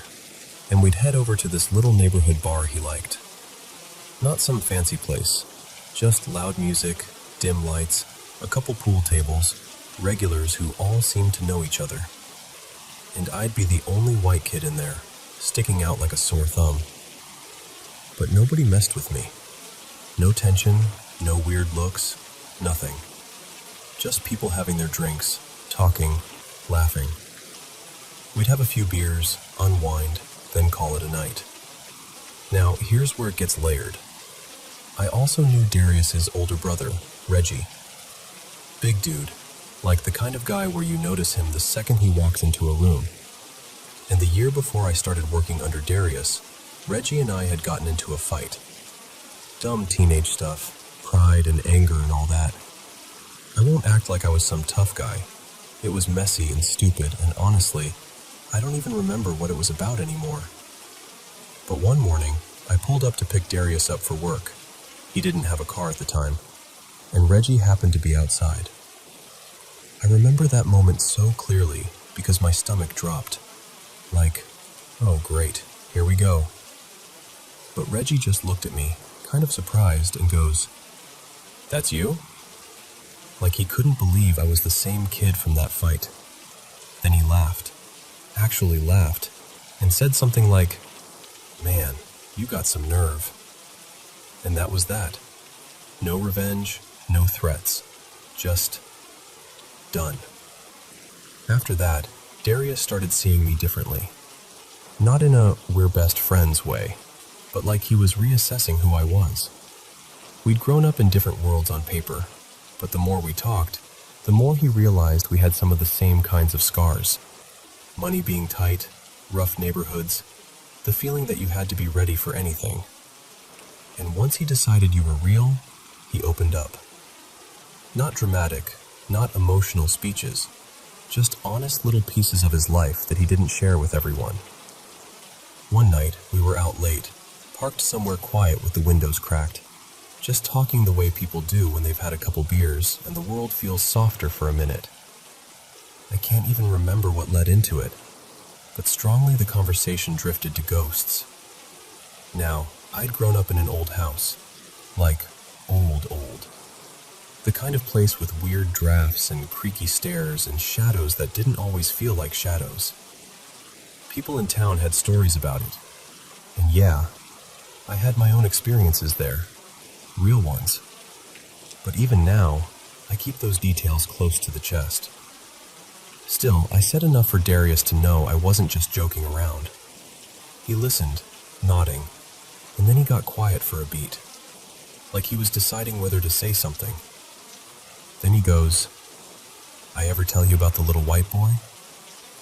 The way he said it, I swear, even before the story started, my skin got prickly. Darius told me this happened when he was around 12, and Reggie was maybe 7. They lived in this tiny house, 2 bedrooms, not much space, not much of anything. Sometimes they sold a bed just because that's what it was. And he said they weren't scared kids, not the type. They'd grown up having to be tough. So this one night, they're lying in bed, trying to fall asleep, and they start hearing this sound, soft at first, like a faint scratching, almost like a mouse in the wall. Darius told Reggie, "Relax, probably just something in the house." They listened, holding their breath, and Darius realized it was coming from this wardrobe at the foot of the bed. Old wooden thing, doors that never sat right. Reggie, the little one, started whispering, "Go look, go look." And Darius, trying to be the older brother, got up, walked over, and yanked the wardrobe door open. And inside, standing there like it had been waiting, was a little boy. Not a normal little boy. Darius said he was small, like maybe 6 years old, but what threw him wasn't the size, it was the color. The kid was white in a way that didn't look human. Not pale, not sick, like bright. Like he was washed in moonlight from the inside out, and he was glowing. And the weirdest part? His hands were pressed together like he was praying. No expression, no smile, just standing there, glowing, hands together, looking straight ahead. Darius slammed the wardrobe shut and jumped back into bed, heart pounding, breathing hard, trying not to scare his brother even more. And then, this is the part he couldn't get out of his head. He looked down toward the foot of the bed, and the little boy was there now, standing right at the end of the mattress, closer than he should have been, still glowing, still with his hands pressed together, just staring at them. Darius said he felt frozen, like his body didn't belong to him, like if he moved, something worse would happen. He said Reggie was making this tiny whimpering sound, like he was trying not to cry. They just stared. No words, no footsteps, no sound. And after maybe a minute, maybe less, maybe more, time's weird when you're terrified, Darius said the glow started thinning out, like smoke in the air. The boy didn't walk away or vanish like in a movie. He just faded, like someone turned down the brightness on reality until he was gone. The room went dead still again, and Darius said neither of them slept after that. They just sat there until morning, watching every corner of the room. When they told their mom, she didn't believe them. Told them they'd had a nightmare, told them to stop telling stories, told them not to talk like that. But Darius wasn't laughing when he told me. Not even close. He was rattled, even all those years later, like the memory still sat heavy in his chest. And then life moved on, like it does. Years later, this part still hurts to think about. Reggie ended up dying out behind my old place. He'd been hunting in the woods nearby, maybe half a mile out. They found him with a gunshot wound from his own rifle, ruled it an accident. By then, I didn't even work at that job anymore. Darius and I had drifted apart, one of those slow, messy separations where nobody has a single moment to point at. Just distance, time, different lives. And I never got the chance to tell him how sorry I was about his brother. I carried that regret for a long time. I never saw Darius again, but I never forgot what he told me. That was the only paranormal story he ever shared. Before that and after that, he wasn't the kind of guy who talked about ghosts or spirits or any of it. So when he told me this, I believed that he believed it, completely. And honestly, I've thought about it for decades, because I know plenty of people roll their eyes at this stuff. I get it. I'm not trying to convince anyone who's determined not to believe. I'm just saying, people see things. People experience things. Too many, too often, across too many places and generations for it all to be nothing. Maybe it's not ghosts the way movies sell it. Maybe it's something else, something we don't have language for yet. All I know is, Darius wasn't making it up, and that story stayed with him. I'm telling it now for the same reason I've kept it in my heart all this time. Because if you've ever seen something you can't explain, and you've spent years wondering if you're the only one, you're probably not.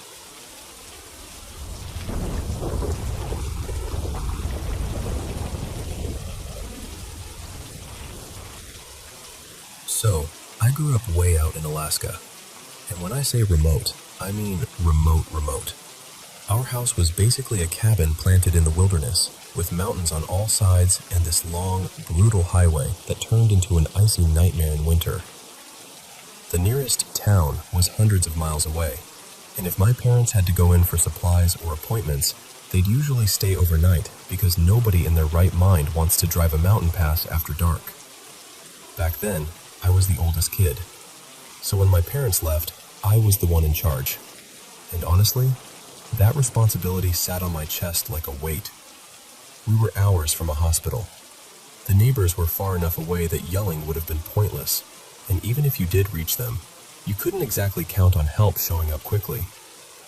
I used to lie awake thinking about everything that could go wrong. Fire, earthquakes, someone breaking in. Alaska can feel like the Wild West sometimes, and as a teenager, that's not a comforting thought. And I need to tell you this part too, because it matters. Weird things followed me. Not just in that house. Almost everywhere I lived, I'd see things, feel things. My grandpa, his name was Walt, and I swear that man was genuinely psychic. He'd talk about visions like they were weather reports, and sometimes they'd come true in ways that made your stomach drop. He'd walk into a place and immediately go, "Nope, bad energy here." I always figured I was the only grandkid who inherited that sensitivity, whether I wanted it or not. Anyway, this happened when I was 14, winter. My parents were gone overnight, and I was already stressed before the sun even went down. I remember pacing, checking locks, checking the stove, checking that everyone had brushed their teeth and was actually settling in. My two youngest siblings, let's call them Mara and Owen, were still little, and I was terrified something would happen to them while I was in charge. That fear showed up in my dreams, too. For as long as I could remember, I'd have nightmares about the house burning down or collapsing in an earthquake, or someone coming in and me not being able to save them. But around that age, the nightmares got worse. Like, weekly. Not just bad dream bad, more like wake up sobbing, heart hammering, throat raw from screaming bad. They were so realistic it felt like my brain was rehearsing tragedies. So that night, I did what I always did when I was overwhelmed. I pulled Mara and Owen into my room and had them sleep in my bed with me.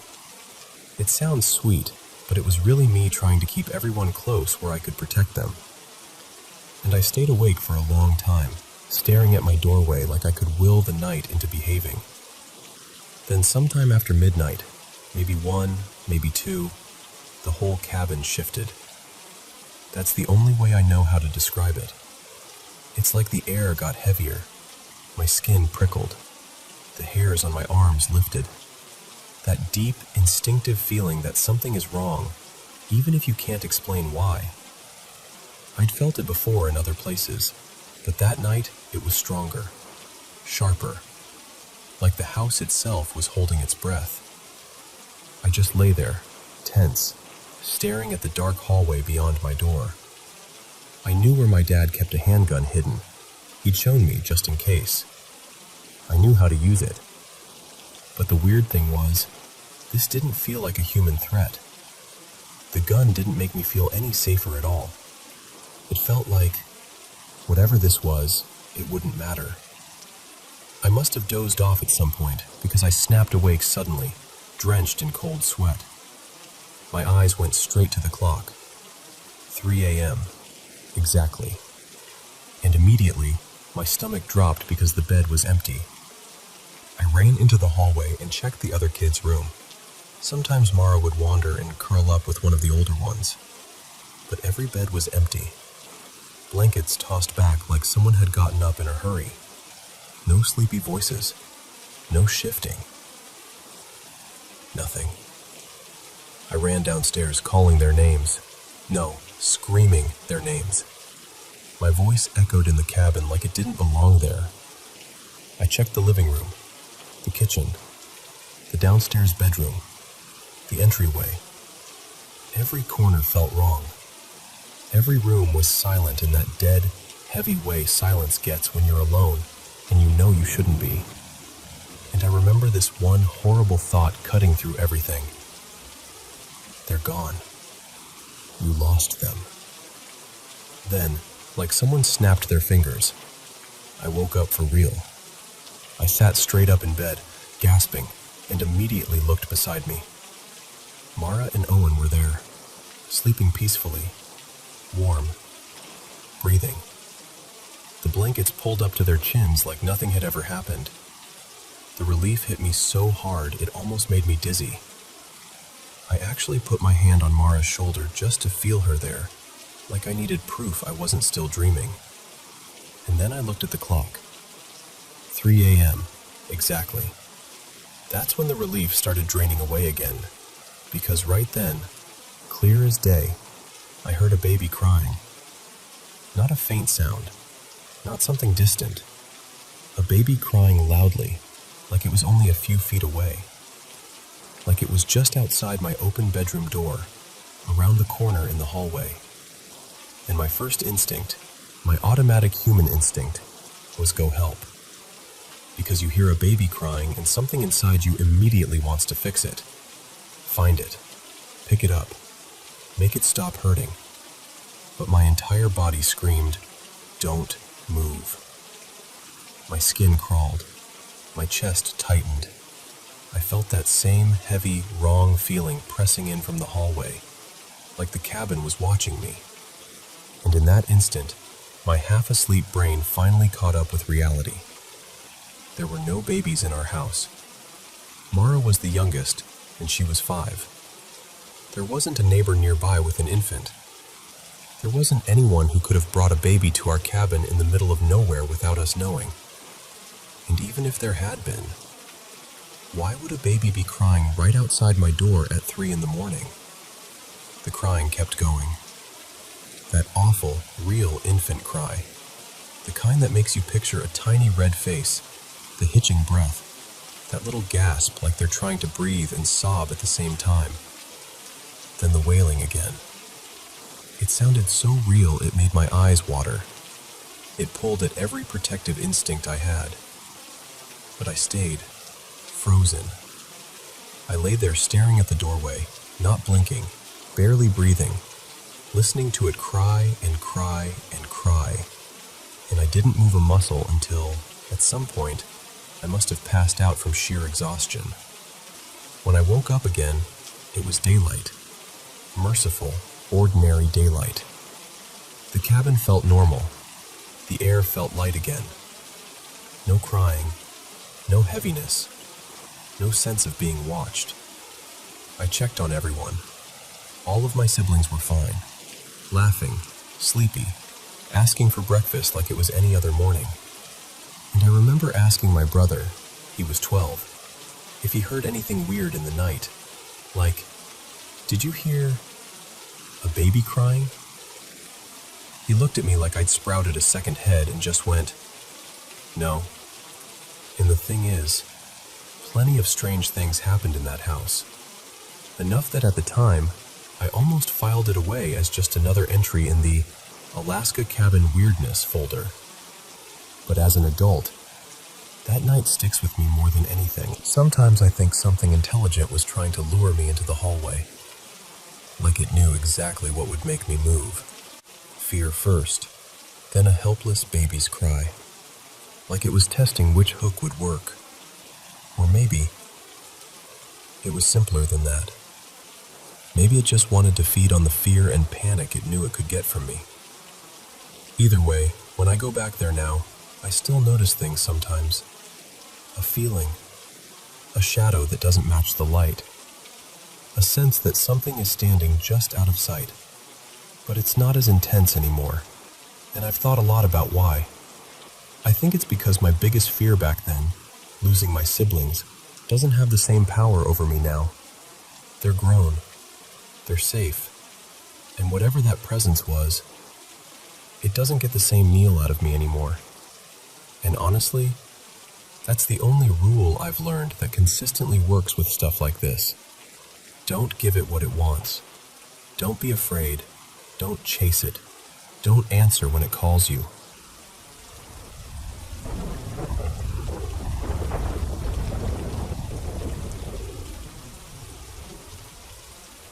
Hey everyone, welcome to That Paranormal channel.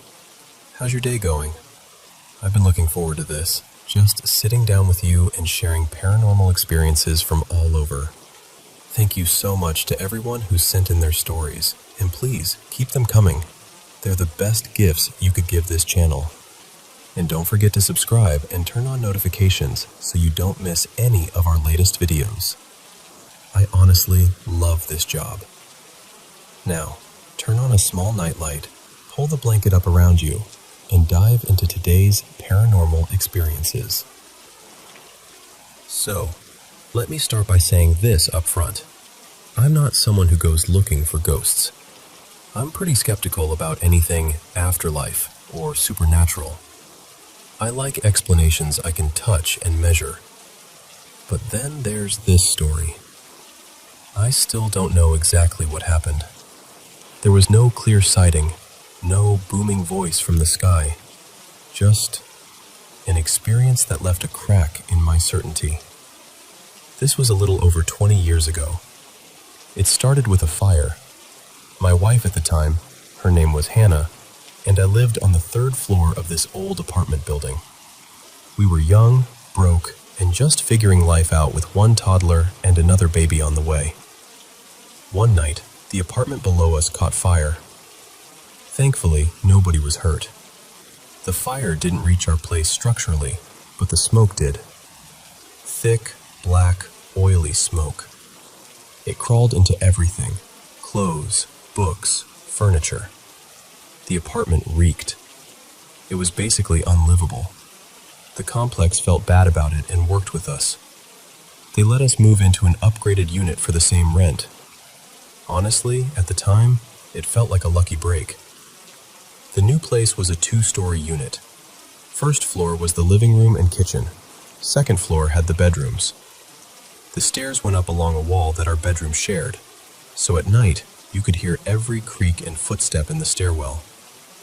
It felt kind of cozy, actually, like the house itself was breathing around us.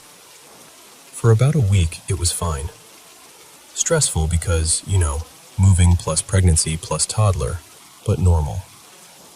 Then one morning, Hannah came to me looking shaken. Not just had a weird dream shaken, more like I just saw a car accident shaken. She said, "I had this dream last night and I can't stop thinking about it." In her dream, she said she woke up in our bed, in that exact apartment. Same dim light from the window, same cheap blinds, same shadows on the wall. It didn't feel like a dream to her. It felt like she had just woken up for real. At the foot of the bed, she saw 3 people standing there. Not glowing, not monstrous, just people. Watching her, studying her. She couldn't move or speak, but she could see them clearly. Then she heard something on the stairs. She described it as heavy, like something big was coming up the steps. Not a person. The sound had weight to it. She said it reminded her of an excited dog, those quick, eager steps, but it sounded bigger, and it was making these strange, happy, almost playful noises. Not quite a growl, not quite a bark. Behind the bedroom door, she could hear this thing getting closer with each step.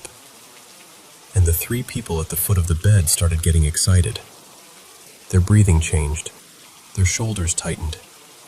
It was like they were waiting for it, like they'd been anticipating this thing finally reaching the room. Just as Hannah felt that it was about to burst through the doorway and into our bedroom, she woke up. Heart pounding, drenched in sweat. Now, here's an important thing to know about her. She's a very devout Christian. The kind who believes that a moral, faithful person shouldn't fear the devil. The devil should be the one trembling. She's not dramatic. She doesn't share every anxious thought. So for her to sit there and admit, "I'm scared, this dream rattled me," was a big deal. Honestly, it was a little humiliating for her to even say it out loud. I did what I could. Listened, held her, told her it was just a dream. I figured it would fade in a couple of days, the way most dreams do. It didn't. About a week later, she came to me again. She looked worse, tired, wired, like she'd been holding her breath for days. She said, "I feel something in here with me, all the time."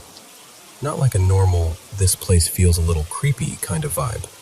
She described it as an intense presence, like someone standing just over her shoulder, watching her. She said it was strongest when she was alone in the apartment, and especially near the stairs and our bedroom. And the really disturbing part? She said it felt like it was getting stronger every day. She told me straight up, "I don't know how long I can handle this." Now, moving again at that point was not realistic. New lease, new baby coming, money tight. Explaining to the landlord that we wanted to transfer apartments, again, because the place felt haunted, didn't feel like a winning strategy. But I took her seriously. Not because I suddenly believed in ghosts, but because I believed in her. She was clearly not making this up for attention. I'm skeptical, but I didn't grow up in a skeptical house. My mom is very open to spiritual and supernatural things. She'd told me a few stories over the years, experiences she couldn't explain, things that scared her. So I asked Hannah, "Do you want me to talk to my mom? See if she has any ideas?" Hannah does not like asking my mom for help. Let's just say their personalities didn't blend well. The fact that she immediately said, "Yes, please," told me just how shaken she really was. I called my mom and told her everything. The fire, the move, the dream, the feeling in the apartment. She listened quietly the whole time, which was rare for her. Usually she'd jump in with questions halfway through. When I finished, she paused and said, "Do you remember that thing that used to hang over our hallway when you were a kid? That round piece with the design on it?" I did. Growing up, we moved a lot, but that thing followed us from house to house.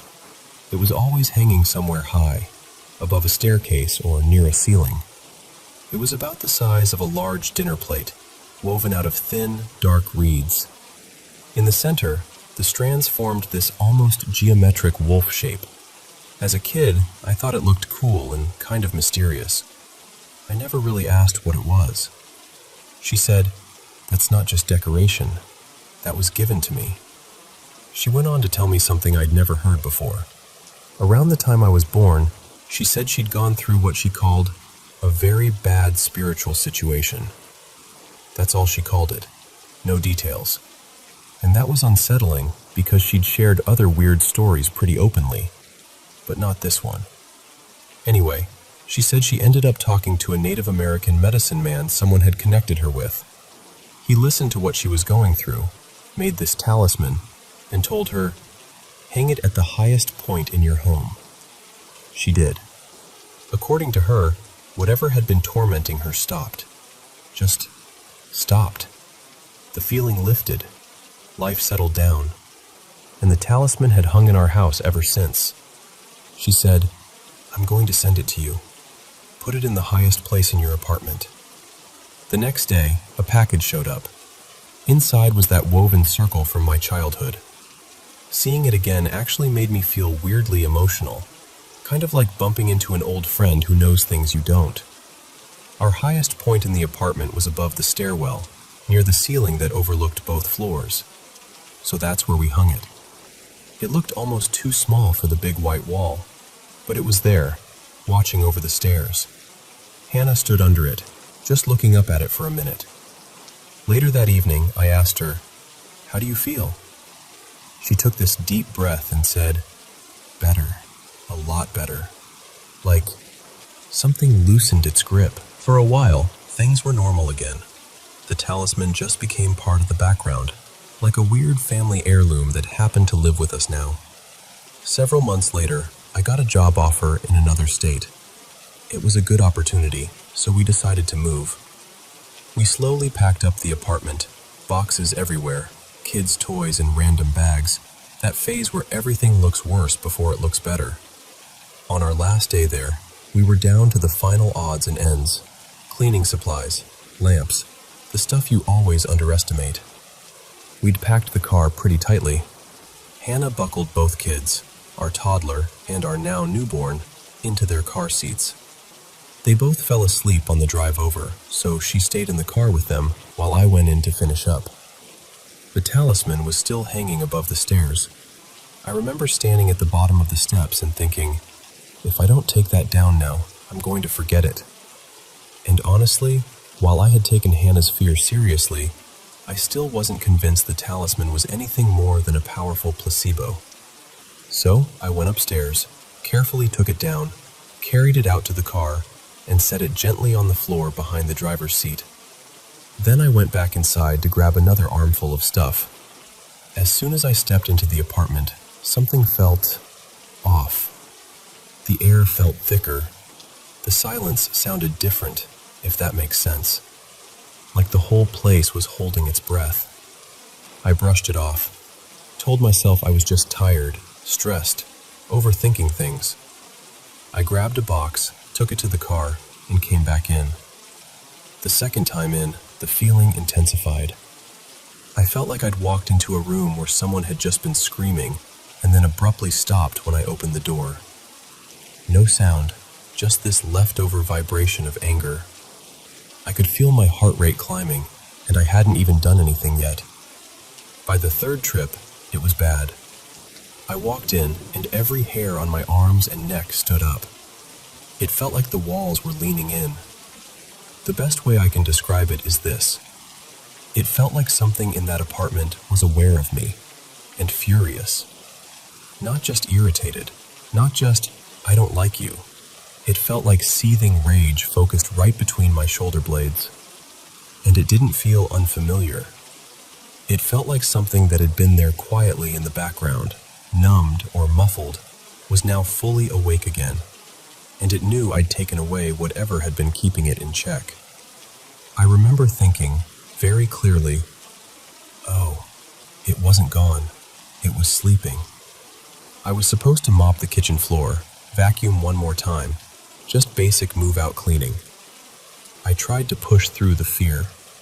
I told myself I was being ridiculous. But my body was not buying that logic. My stomach knotted up. My hands were shaking a little.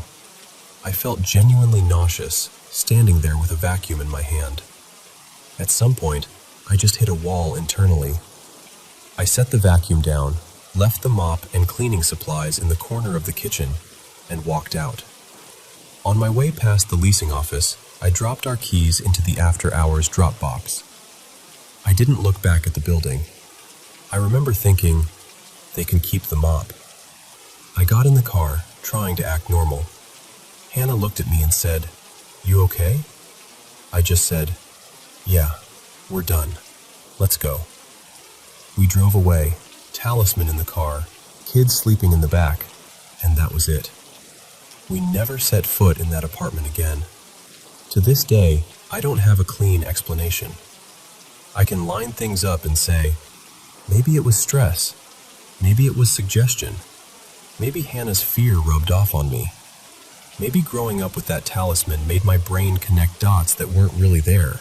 And for a skeptic, I'll admit, that's a hard feeling to shake.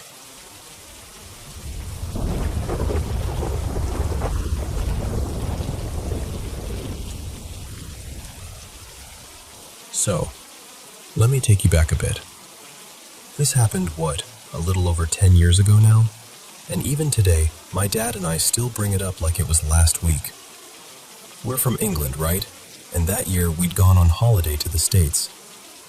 We flew into Los Angeles, stayed with some family friends just outside the city to save money, and one evening we all decided, let's drive down to this pier and boardwalk area by the ocean. You know the kind of place. Fairy lights strung overhead, street musicians, loads of little shops and restaurants, the whole thing buzzing. There were about 7 of us in total.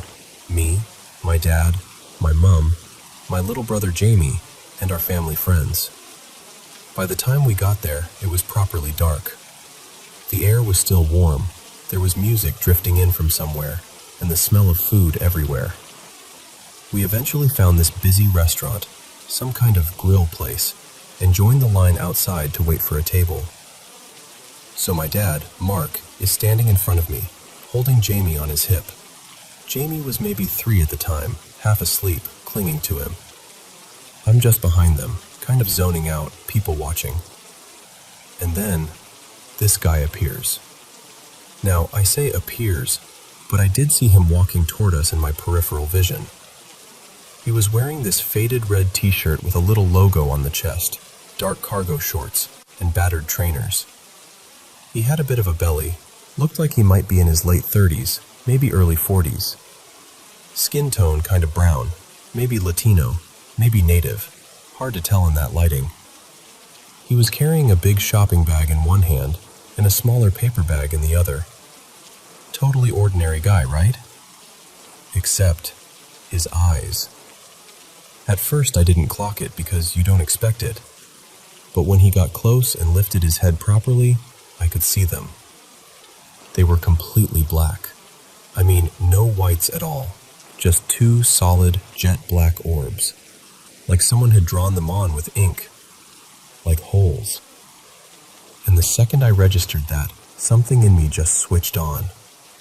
I can't really explain this part logically. On paper, he did not look threatening. He's got shopping bags, he's alone, he's not shouting or anything. But my body reacted before my brain did.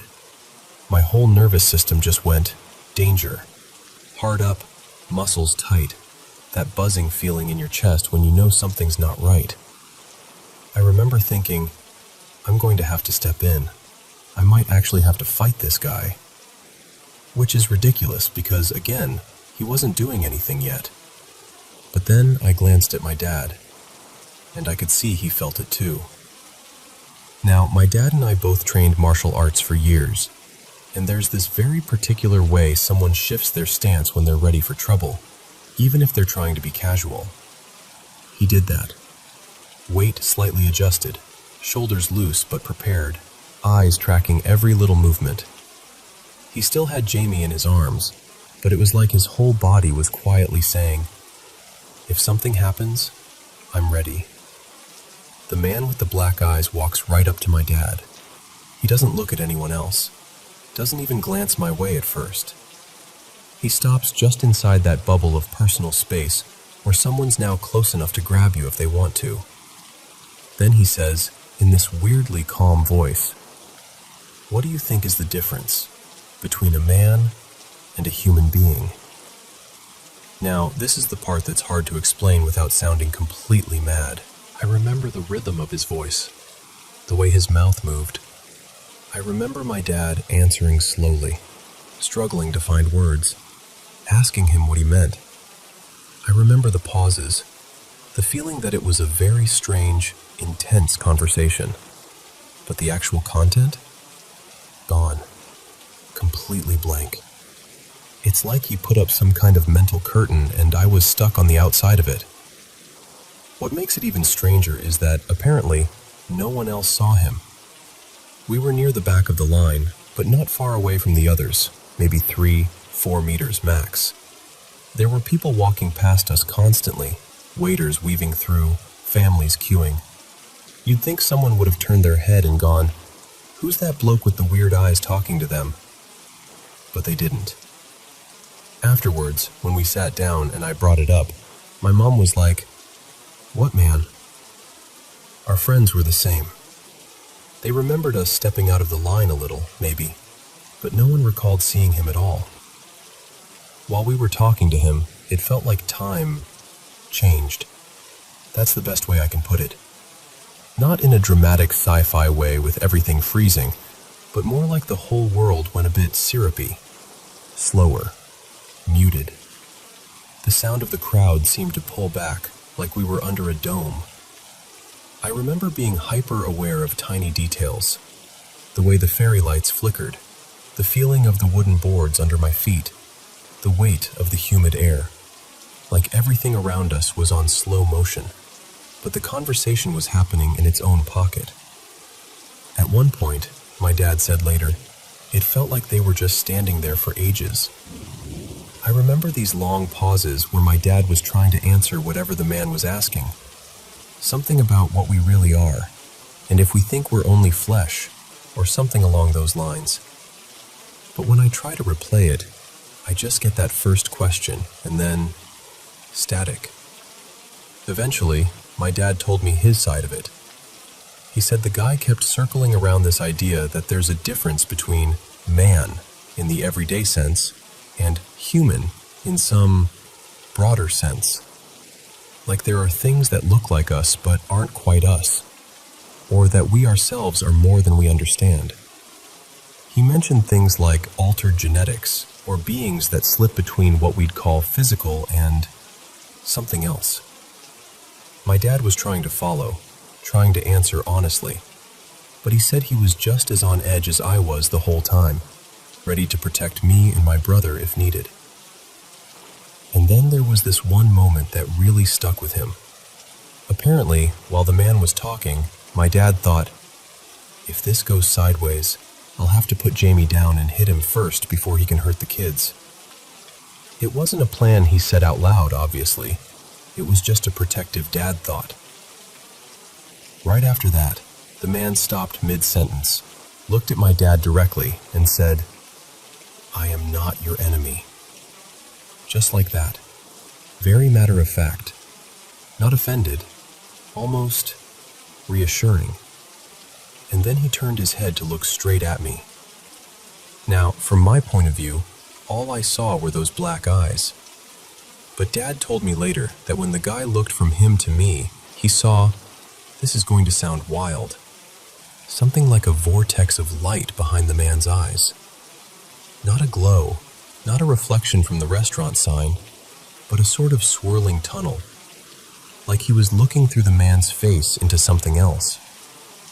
Dad swears he wasn't imagining it. He said it was there for a second or two, and then it was gone, and the guy's eyes just went back to being these empty black pools, and literally as he stepped out of our little bubble, the world snapped back. The noise of the crowd rushed in again, clattering dishes, laughter, music. The hostess from the restaurant suddenly called our name, like it had been timed to the second.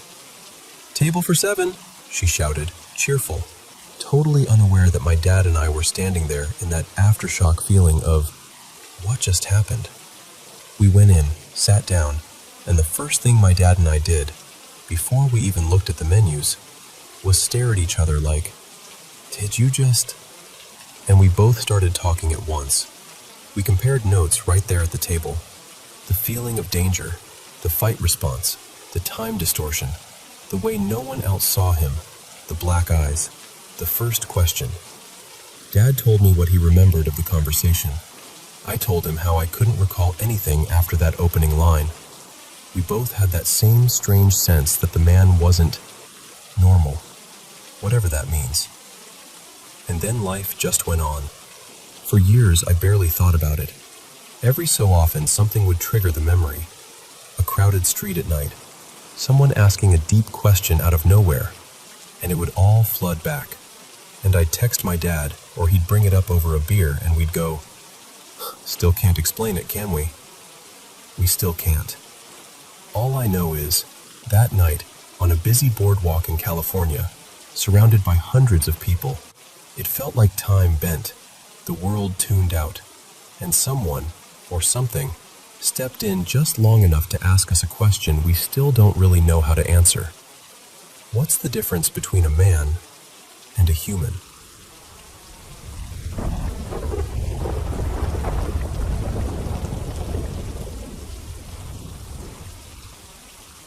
Okay, so let me tell you something that still kind of freaks me out.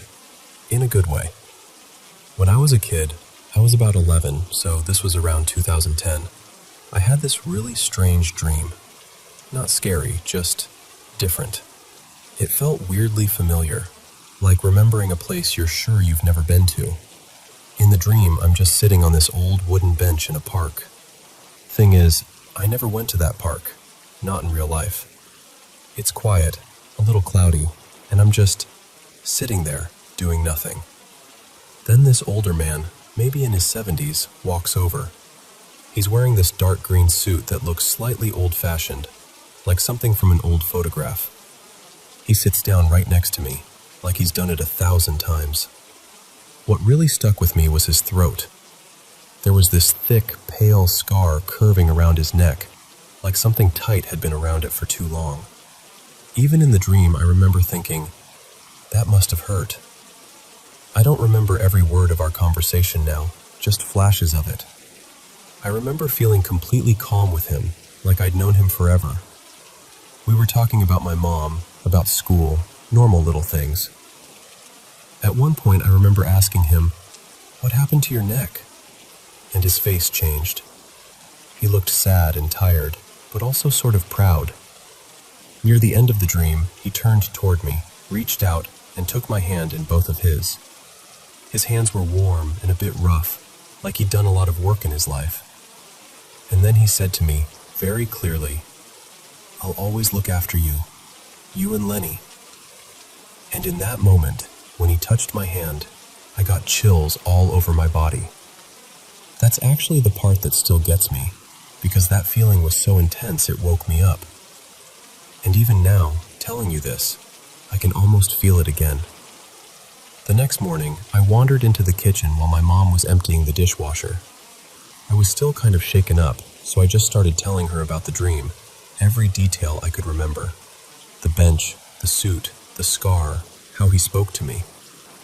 She turned to look at me, and I will never forget her face. She went completely pale, and she actually dropped a plate on the floor. It shattered, and she didn't even react to the noise at first. She just stared at me. She asked me to describe him again, slowly. So I did. The way he looked, the way he sat, the scar on his neck. And then I mentioned that he said he would always look after me and Lenny. My mom's eyes filled with tears instantly. She asked me, "He really said Lenny?" I said, "Yeah, why?" And that's when she told me that Lenny was her childhood nickname. A nickname that only her father used. Here's the thing. I never met her father. He died years before I was born.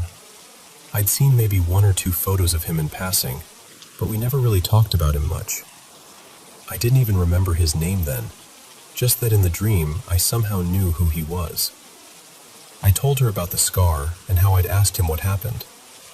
In the dream, he'd told me he'd been tortured while he was in captivity, but he hadn't gone into all the details, just enough to make me feel the weight of it. My mom just broke down crying. Through the tears, she said, "He never told me that. Not like that." She explained that her father had been part of the Dutch resistance during World War II, and that he'd been captured. He'd been held in a building near a square in Groningen. She named the place, like it was burned into her memory, and that he'd been interrogated by collaborators. After that, my mom started talking more about the sensitivity in our family. She says she sometimes feels negative energies in the house, and every now and then she burns incense or does little cleansing rituals. I used to roll my eyes at that stuff, honestly, but she told me her mother, my grandmother, was the same way, that she would sometimes talk to people in her sleep or wake up and know things she shouldn't know. She told me that I might have the same thing, that if I wanted to talk to him again, I'd have to open up or reach out. I didn't really know what that meant, but as a kid I tried. For years I went to sleep hoping I'd see him again on that bench, hear him call my mom Lenny one more time. But he never came back, not in that way. I kind of filed it away as a weird, powerful childhood experience. One of those family stories that only gets told late at night when people are already emotional. I didn't fully believe it, but I didn't fully disbelieve it either. It just lived somewhere in the back of my mind. Then today happened. Today we had a funeral for my dad's uncle. It was held at this cemetery I'd never been to before. Actually, it was my first time at any graveyard in my entire life. I'm almost 25 now, and somehow I'd managed to avoid them until today. From the moment we walked in, I felt off. Not terrified, just really uncomfortable. Heavy, like the air was thicker somehow. I tried to brush it off as just nerves and sadness. After the service, when everyone was kind of standing around in that quiet, awkward way people do after funerals, I suddenly thought of my grandfather, my mom's dad, the man from my dream. I knew he was buried in the same cemetery, so I asked my parents if we could go find his grave. We walked around for a bit until my mom recognized his name on a stone. It was simple, not flashy or anything. Just his name, his dates, and a small symbol. I stood there, and for the first time in my life, I was physically in front of him. I didn't know what to say, so I just kind of awkwardly introduced myself, out loud. I said something like, "Hi, I'm your granddaughter. We, met once, in a dream." I felt ridiculous, but also strangely emotional. And then, as I'm standing there, this gust of wind blows through the trees. It's chilly, like you'd expect in a graveyard, but on my right shoulder, I suddenly feel warmth. Not just, "Oh, the sun came out," warmth. It felt like the weight and heat of a hand being gently placed there. Firm, comforting. Like someone standing slightly behind me saying, without words, "I'm here." I froze. My whole body lit up with goosebumps, but my shoulder felt safe. I didn't see anything, and I didn't hear some booming voice from the sky or whatever. It was just that touch, that impossible, gentle pressure that lasted a few seconds and then faded away.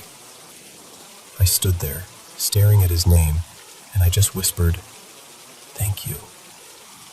I didn't even fully know what I was thanking him for. Looking after my mom?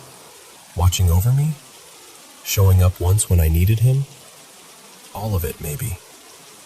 It's been about 6 hours since then, and I'm still sitting here with chills running up my arms every time I think about it. I've gone back and forth my whole life between believing and not believing in this kind of thing. But after today, I don't know.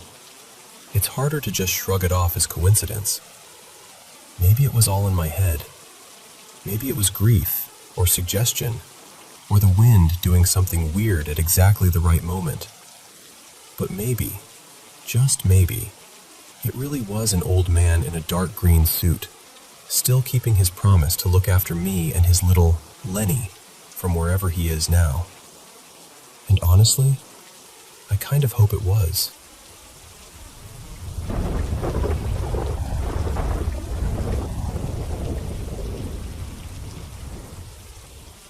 So, it's 7:54 in the morning right now, and I still haven't slept. I've just been lying here replaying everything that happened last night, and honestly, I'm still freaked out. Okay, let me back up a bit. There are 4 of us living in this apartment. Me, my older brother Marco, my younger brother Eli, and my little sister, Lena. It's a cozy 2-bedroom, 2-bathroom place we moved into about 6 months ago. Nothing fancy, but it's home. We've never really had any serious issues in this building. No rats, no possums in the walls, nothing like that. The worst we've seen has been a couple of earthworms that snuck in when it was raining, and the occasional cockroach that we immediately declare war on. Past tenants apparently didn't have any rodent problems either.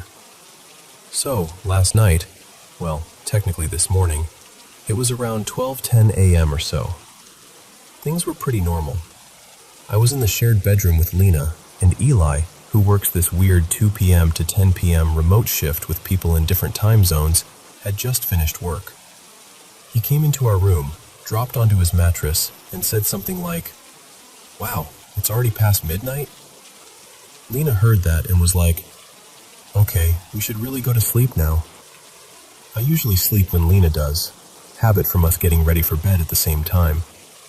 But then I realized I hadn't brushed my teeth yet. So I told her, "I'll be right back, just gonna brush," and headed downstairs.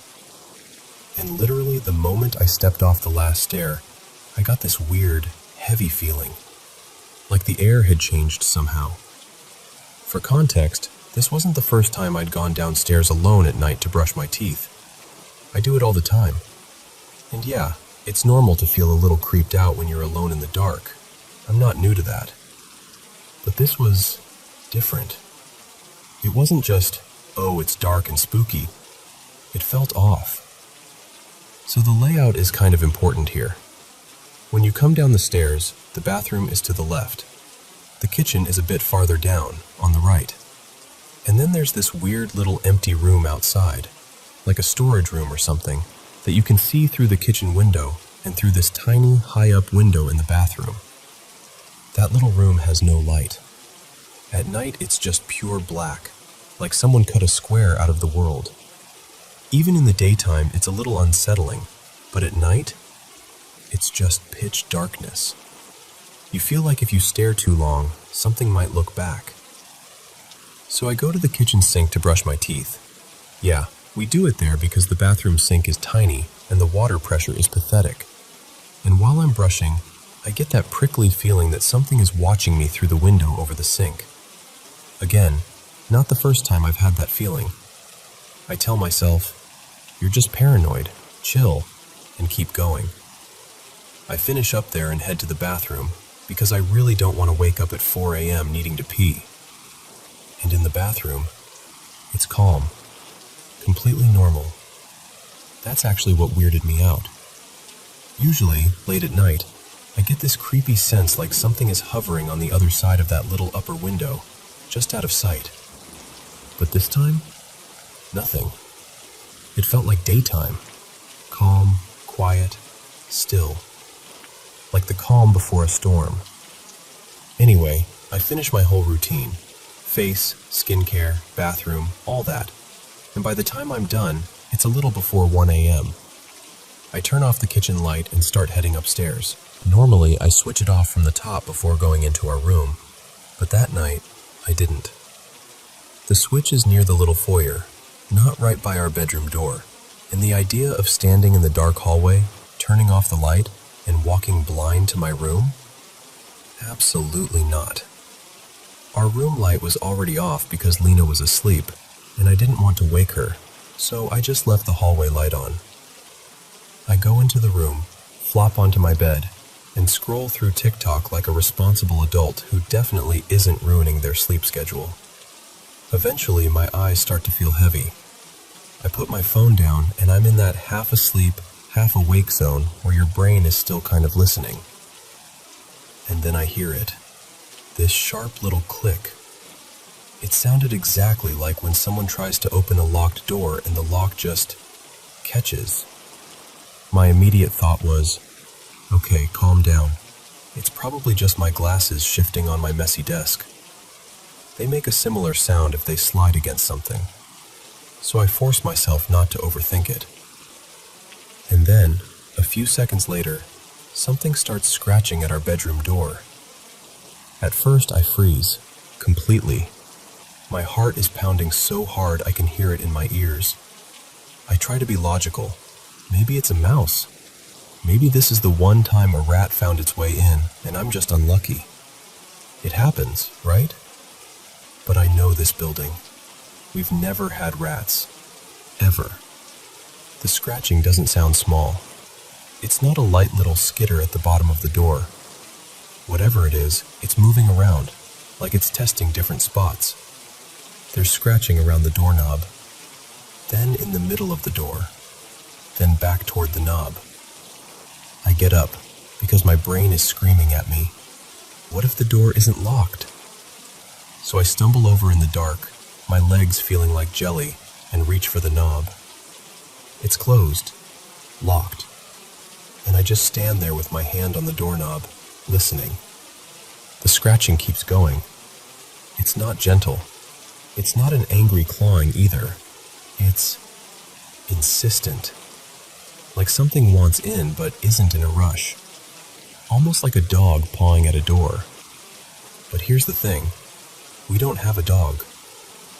Marco's girlfriend has a small dog, yeah, and sometimes she stays over with her and they sleep in his separate room.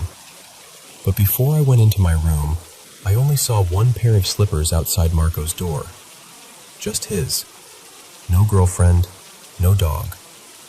And even if the dog had been here, she's tiny, very clingy, and very vocal. She would have been whining or barking. Also, she definitely couldn't reach as high as the middle of our door, let alone around the knob. And then it gets worse. There's this thin strip of light at the bottom of our door because the hallway light is still on outside. I'm staring at it, trying to calm myself down, and suddenly that strip of light just disappears. Like something big is blocking it, standing directly in front of our door. It's like whatever is scratching is now also standing there, right on the other side. At this point, I am done.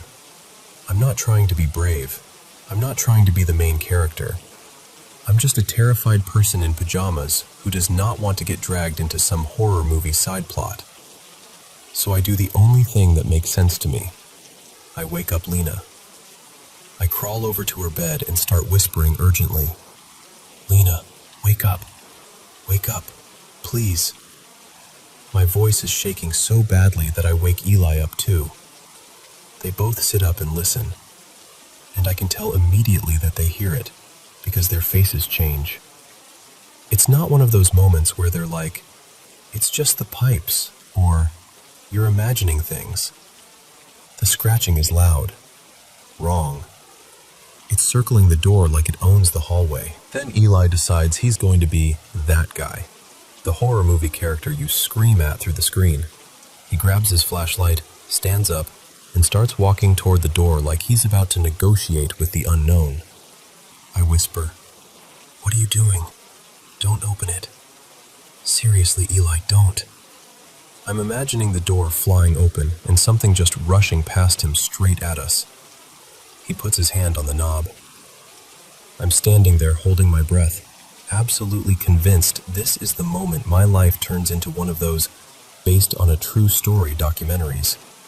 He twists the lock, opens the door, and nothing. The scratching stops instantly. The hallway is empty. The light is still on. No rat, no dog, no person. Nothing on the ceiling, nothing in the corners. Just silence. There's this weird mix of relief and panic inside me. On one hand, thank God, there's nothing there.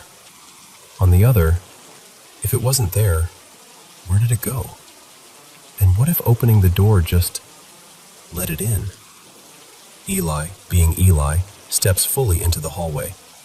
He checks the staircase. He goes downstairs, looks in the kitchen, in the bathroom, even peeks through the window into that dark little outside room. He checks the front door. Everything is locked. Everything looks normal. He comes back up after a while and shrugs like, "There's nothing. It's fine." We close our bedroom door again. A few minutes later, the scratching starts up. Same door, same pattern. At that point, I'm holding back tears. My brain is just playing every horror movie trope I've ever seen on repeat. You know that scene where everyone investigates the noise, finds nothing, and then 5 minutes later something jumps out of the closet? That's exactly what it felt like. Lena and Eli keep trying to comfort me. It's probably the pipes. Maybe the wood is settling. It's the wind. All the classics. But none of it matches what we're hearing.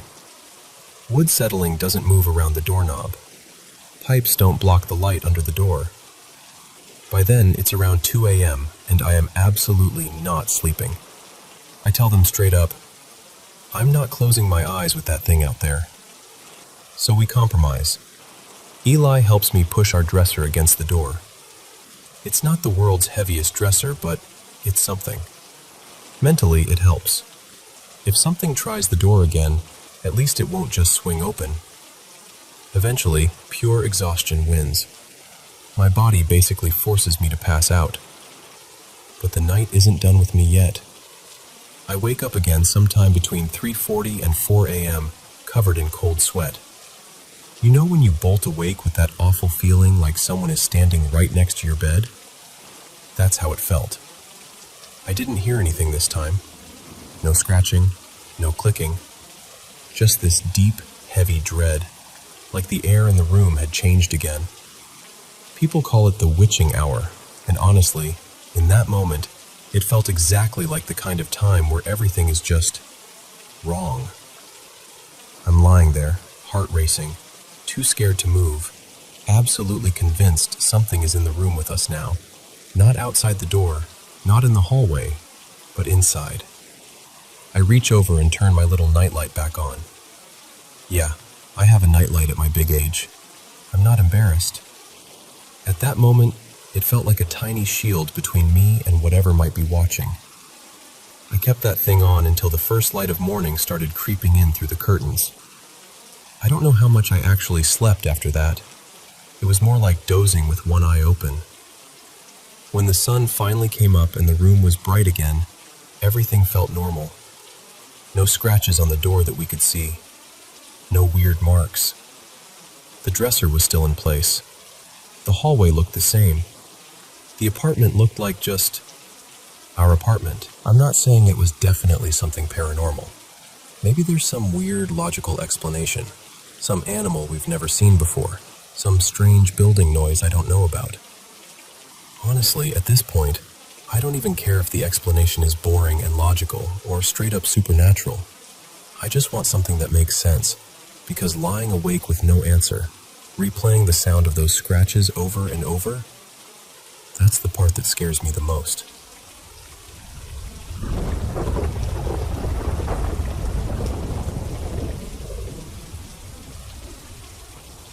So, hey, I'm recording this on the 26th of October, 2025, and I want to tell you about something that happened over the last few nights.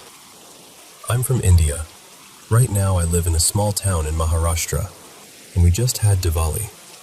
This year, the main celebrations were on the 19th and 20th of October. If you don't know, Diwali, is called the Festival of Lights. It's connected to the epic Ramayana, and it's usually such a happy, bright time. Diyas everywhere, sweets, family, all of that. But there's this other side people talk about too. They say Diwali night is heavy, spiritually heavy. That spirits are stronger, that people do black magic and witchcraft on that night. We're told not to leave clothes outside, not to keep shoes lying around, not to step over weird powders on the road. All that stuff. And in our house, we tie fresh mango and ashoka leaves on the door for protection. My grandma swears by it. So, before any of this started, I'd moved into a separate room to study because my exams had started. It became my little safe place, you know, my comfort room. I used to actually sleep better there than with everyone else. No fear, no weird vibes, just me, my books, and my playlists. On Diwali night, the first night, my mom, who I'll call Anita here, told me, "Tonight you're not sleeping alone. Come to our room. It's not good to sleep alone on Diwali. I was stubborn, like peak stubborn. I told her I was fine, that I had to wake up early and I'd sleep better in my own room. She tried to convince me more. This is not good. This is not that kind of night. Listen to me. But I still didn't listen. I grabbed my phone, went to my room, and decided I'd sleep there alone. That first night wasn't dramatic or anything, but that's where the fear started. See, the door in my room sometimes makes these small noises. A light creak here, a little tap there. Our area had really heavy rains and mild flooding a while back, so there's dampness and moisture everywhere. Wood swells, walls crack, things expand and contract. Logically, it makes sense. But that night, with all the stories my mom had just told me echoing in my head, every tiny sound suddenly felt important. I kept telling myself, it's just the weather, it's just the wood, it's just in your head. And I did manage to brush it off and fall asleep. But a seed of fear got planted right there. Second night, 20th October. This was the second day of Diwali. Same kind of thing. I slept in my room again. The little creaks and taps were still there. And again, I tried to ignore them. But now, instead of feeling like random sounds, they were starting to feel noticed. Like my brain was waiting for them. Still, I got through the night. Third and fourth nights, 21st and 22nd October. These two nights were similar, but the feeling changed. The door kept making those soft creaks, nothing super loud or dramatic. But my fear started increasing bit by bit. You know when the room is quiet and your mind is not? The shadows look a little darker, the silence feels heavier. That's what it was like. By the fourth night, the fear became a little sharper. Not a full-blown panic, but like this constant uneasiness. I started double-checking things. Is the window locked? Is the door properly shut? Why does that corner look darker than usual? Nothing happened exactly, but inside, I wasn't calm anymore. Fifth night, 23rd October. This is where things got really weird for me. So evening comes, then night. Everything's normal at first. I get ready for bed in my room.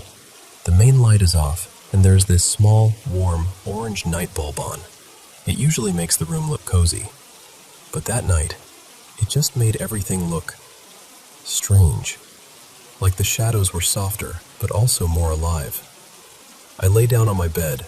By the way, my mattress is on a wooden manja bed, and pulled my blanket up. I put on some random YouTube video for background noise, thinking it would help. Then I started noticing the door again. At first, it was the familiar, tiny creaks. I tried ignoring them, but my attention kept getting pulled back. And slowly, those little creaks started sounding less like random wood noises and more like knocks. I remember thinking, don't overthink. You just watched a horror movie. This is what happens. But the sounds kept going, and they started becoming clearer, more intentional. Meanwhile, everything in the room began to feel uncomfortable to look at. The Almirah door was slightly open, just a small gap, but in that dim orange light, it looked like this dark slit, like something could peek through any second. My mattress had gotten a little flat in the middle over time, but that night, it didn't just look flat. It looked like it was sinking, like something heavy was sitting right there in the center, pressing it down. I actually got up and sat on the bed, just staring at it. And then, the knocking changed. It wasn't random anymore. It wasn't just creaking. I could hear it clearly now. Knock, knock. Then a pause. Knock, knock, knock. Another pause. Then knock, knock. It formed this pattern in my head. 2, 3, 2. Not super loud, but clear. Too clear to ignore. At this point, my heart was racing. My body felt tense, like every muscle was on alert. I tried to reason with myself again. The wind, the wood, the house settling, anything. But something inside me, This strong gut feeling was just screaming, "Leave. Leave the room. Right now." It wasn't a gentle suggestion. It felt like a survival instinct. I was so scared I didn't even want to put my feet on the floor. My phone was right next to me, so I grabbed it and called Ria, who was literally in the next room. I didn't even bother texting. I just called and said, "Can you come to my rooms? Please, right now. Just stand outside my door." My voice was shaking and she could hear it. She didn't even ask too many questions. She just came. I still couldn't bring myself to walk to the door until I heard her voice from outside. "Hey, I'm here. Open it." The moment I unlocked that door and stepped out, it felt like my whole body could breathe again. I'm not exaggerating. It actually felt like leaving a locked cage. We walked back to her room together, and I remember thinking, I don't know what that was. I don't know if it was all in my head or something else, but I do know I'm not sleeping in there tonight. Even now, talking about it, I'm not claiming anything for sure. I don't know if it was just overthinking after a horror movie, the leftover energy of Diwali night, the house creaking from old damp wood, or something I can't explain. All I know is how it made me feel, trapped, watched, and completely on edge in a room that used to be my safe place. So yeah, I've decided one thing for sure. My room definitely needs a deep cleaning, and maybe a proper cleansing too. Physically, energetically, everything. And next Diwali, if my mom tells me, "Don't sleep alone tonight," I think I'm actually going to listen.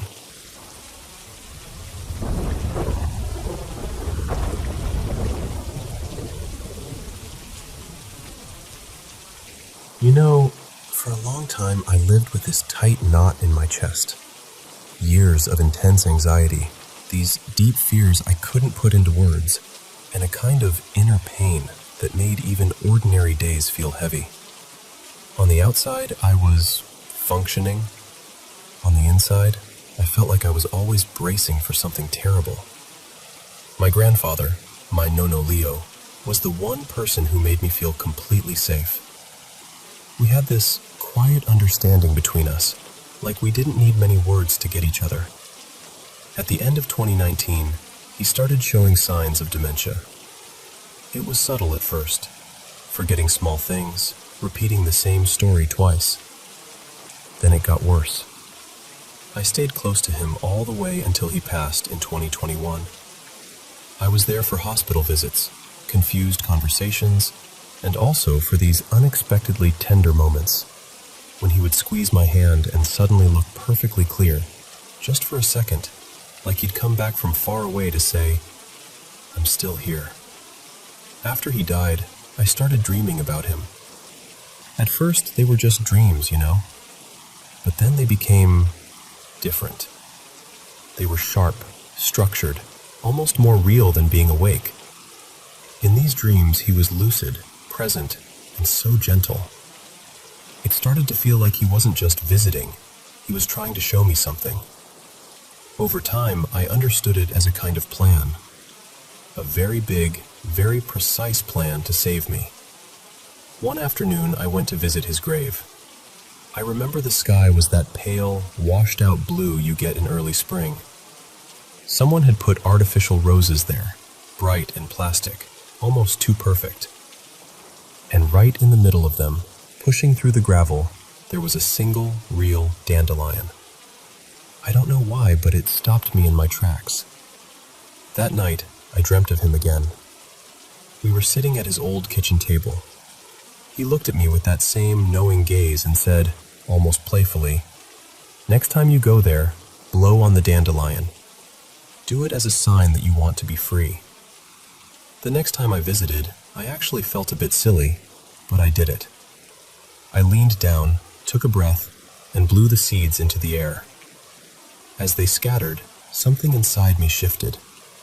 Very quietly, but unmistakably. From that moment on, things began to speed up. I started receiving what I can only describe as concrete signs. Once, I was walking along a mountain trail in northern Italy, a place where I used to hike with my grandfather. The path was empty, quiet, and I was lost in my thoughts. Out of nowhere, a folded note fluttered down right in front of my feet, like it had fallen from the sky. I picked it up. Inside, written in a shaky hand, were expressions my grandfather used to say only to me. Little phrases, almost like our private language. It felt impossible to dismiss as a coincidence. And that wasn't the only time something like that happened. Around this period, I started having out-of-body experiences. They were different from dreams. In them, I found myself in his garden, the one from my childhood. Everything was exactly the way it used to be. The jasmine climbing up the wall, the smell of damp earth after he watered the plants in the evening, the way the sunlight filtered through the fig tree. And he was there. Sometime later, I went to visit a care facility, just to spend time with the residents, to help out a bit. That's where I met an elderly man named Emilio. From the very first second, something about him reminded me of my grandfather. Not his face exactly, but the way he moved his hands when he talked, the way his eyes softened when he listened, the rhythm of his speech. Being near him felt oddly familiar, almost like sitting beside an echo. One day, I got this strong urge, almost a push, to show him a photo of my grandfather. So I took out my phone, found a picture, and held it out to him. He looked at the screen for a long time. Then he smiled and said, very calmly, "Oh, I know him. I know him very well." I felt this wave of chills run through my whole body. From then on, Emilio started telling me things. Little truths about my life, about struggles I hadn't spoken out loud, about fears I kept hidden. He would make very specific predictions, tiny details about upcoming days, situations, encounters, and they kept happening exactly as he said. But what mattered more than the predictions was what he helped me see. Day by day, conversation by conversation, he guided me to this understanding. My grandfather had a plan to help free me from my anxiety. That there was nothing random about the way our lives had intertwined, or even about the way his illness had unfolded. I began to affectionately call Emilio the Herald, because it felt like he was carrying messages that didn't entirely belong to him, like he was delivering something that had been prepared for me. Through all of this, the dreams, the signs, the garden visits, the meetings with the Herald, a strange idea began to take shape inside me. As unusual as it sounds, it felt like my grandfather had, in some way, offered up his mental clarity so that I could eventually reclaim mine. I started to see his dementia not just as a cruel, senseless disease, but as a kind of sacrifice. Almost as if, on some level I don't fully understand, he had carried the confusion, the fragmentation, so that I could one day find coherence. So that the pain I carried inside me could finally loosen its grip. I'm not saying I have everything figured out. I'm not saying I have all the answers. But what I know is that I am not the same person I was before all this started. My anxiety isn't completely gone, but it no longer rules me. There's more space inside me, more softness, more trust. And when I feel that familiar knot in my chest trying to tighten again, I remember the dandelion. I picture those seeds lifting into the air, carrying my will to be free to a place I can't see, but somehow still believe in. And in those moments, I feel my grandfather close. Not as a memory, not as a ghost, but as someone who loved me so much that he wove a whole hidden plan through illness, symbols, strangers, and dreams, so that, little by little, I could learn how to live again.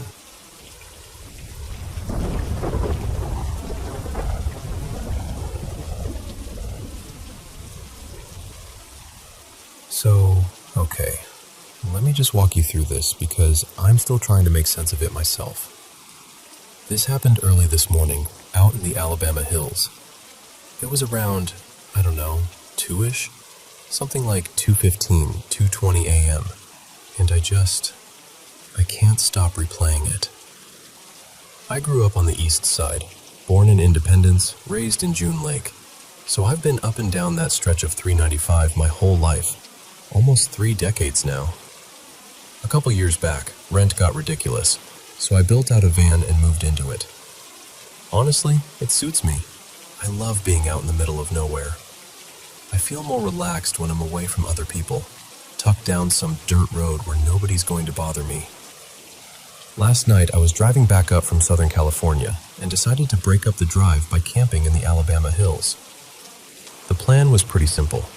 Pull in late, sleep a few hours, then wake up, have some coffee, read a bit, wander around the rocks, and then finish the drive back home to June. By the time I found a spot, it was already late, like 12:45 or so. I ended up on this little spur road on the opposite side from the creek. No trees, no water, just those weird, rounded boulders and sand. I remember thinking, perfect. It's ugly but quiet. I'll crash. I probably fell asleep around 1:15. At some point later, I kind of floated up out of sleep because I started hearing birds. And not just one or two. It sounded like morning. Like I was camped by a lush creek with cottonwoods and willows, and the sun was just about to come up and everything was waking up at once. But that wasn't where I was. I was in this barren little turnout on the rocky side, nothing around me that would have been bird heaven. I rolled over, grabbed my phone, and the time was 2:27 a.m. And I remember frowning at the screen like, no way, it's the middle of the night. But I was so tired that a part of me just went, whatever, weird, and I tried to drift back down. Then the birds faded out, and almost immediately it was crickets. Just this wall of cricket noise, like someone had turned one sound off and switched another one on. It was loud, way louder than I remembered when I parked. It felt artificial, or like somebody was messing with the volume knob on nature. I barely got through the thought, did I just not notice this before? When I felt something lean into the side of my van. You know that feeling of weight pressing in? The metal flexed just a little, and then this sound. I don't even know how to describe it. It was like a scream, a whistle, and a wail all at the same time. High and piercing, but there was this weird depth under it. It felt like it went straight through my chest. And then my van started shaking. Not just rocking a bit, full-on violent shaking. Earlier this year, a bunch of my friends thought it would be hilarious to mess with me and rocked the van back and forth while I was inside. That was annoying, but it felt like people. It was playful, rhythmic. This was not that. This felt like the whole van was in a storm, like something huge had grabbed it from every direction at once. If that was an earthquake, it was bigger than anything I felt in California, and I've been here my whole life. The movement wasn't rolling. It was like the ground and the van were each trying to go in different directions. And I just broke. Usually, when bears mess with my van, I know what to do. I grew up with black bears around. If they try to get into my vehicle, I'll yell. I'll hit the side. I'll bang on the window. I've always been able to stand my ground with them, but in that moment, I couldn't move. I wanted to scream stop and slam my hand against the glass, and I just couldn't. My body would not cooperate. I was lying there, totally rigid, with tears pouring down my face, listening to this thing happen around me. The fear was different too.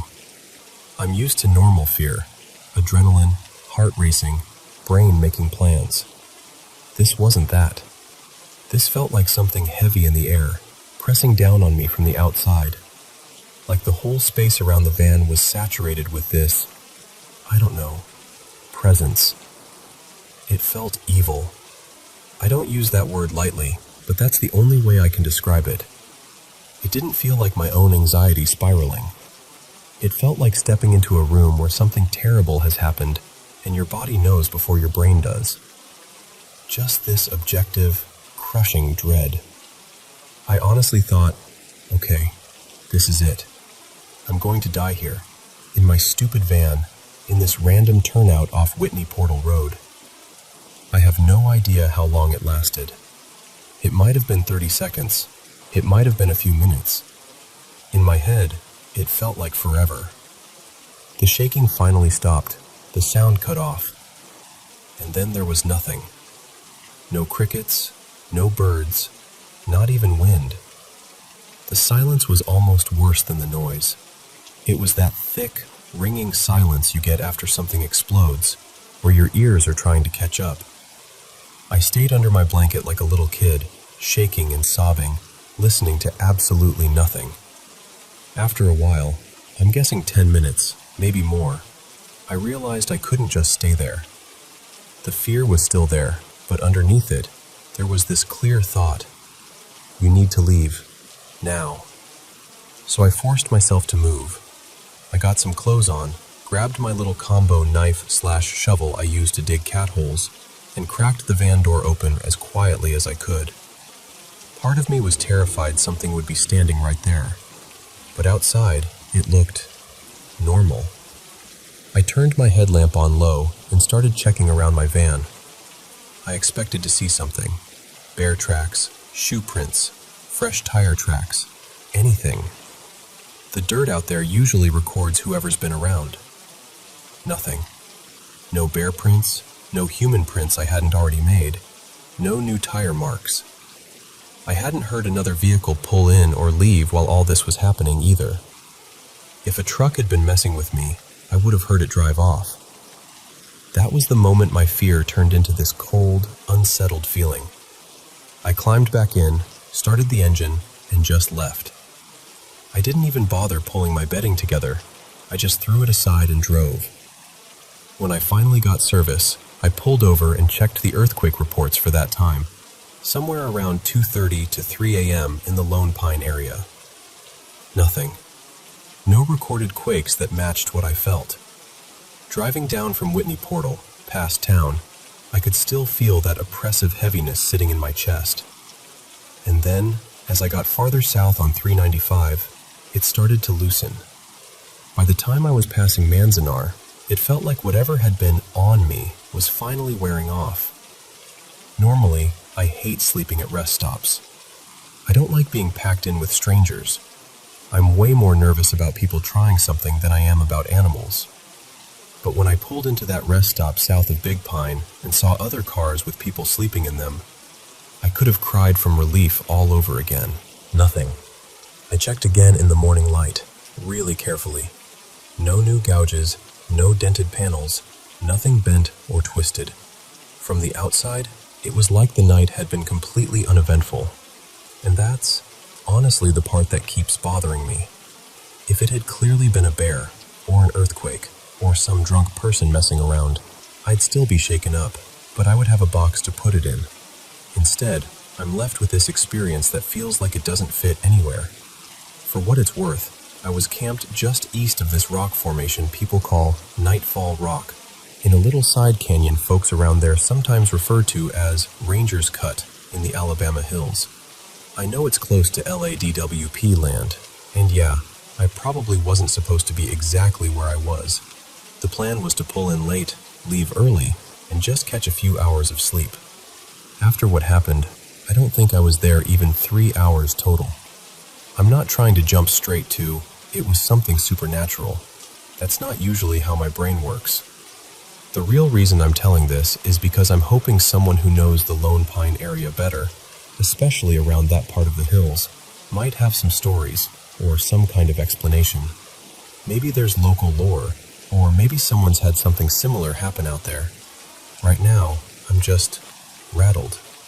It was honestly traumatizing. I've never felt fear like that, and I've never cried the way I did in that van. So yeah, that's what happened. If you've heard anything about that area, or if you've had your own weird night out near Ranger's Cut or around Nightfall Rock, I'd really like to hear it.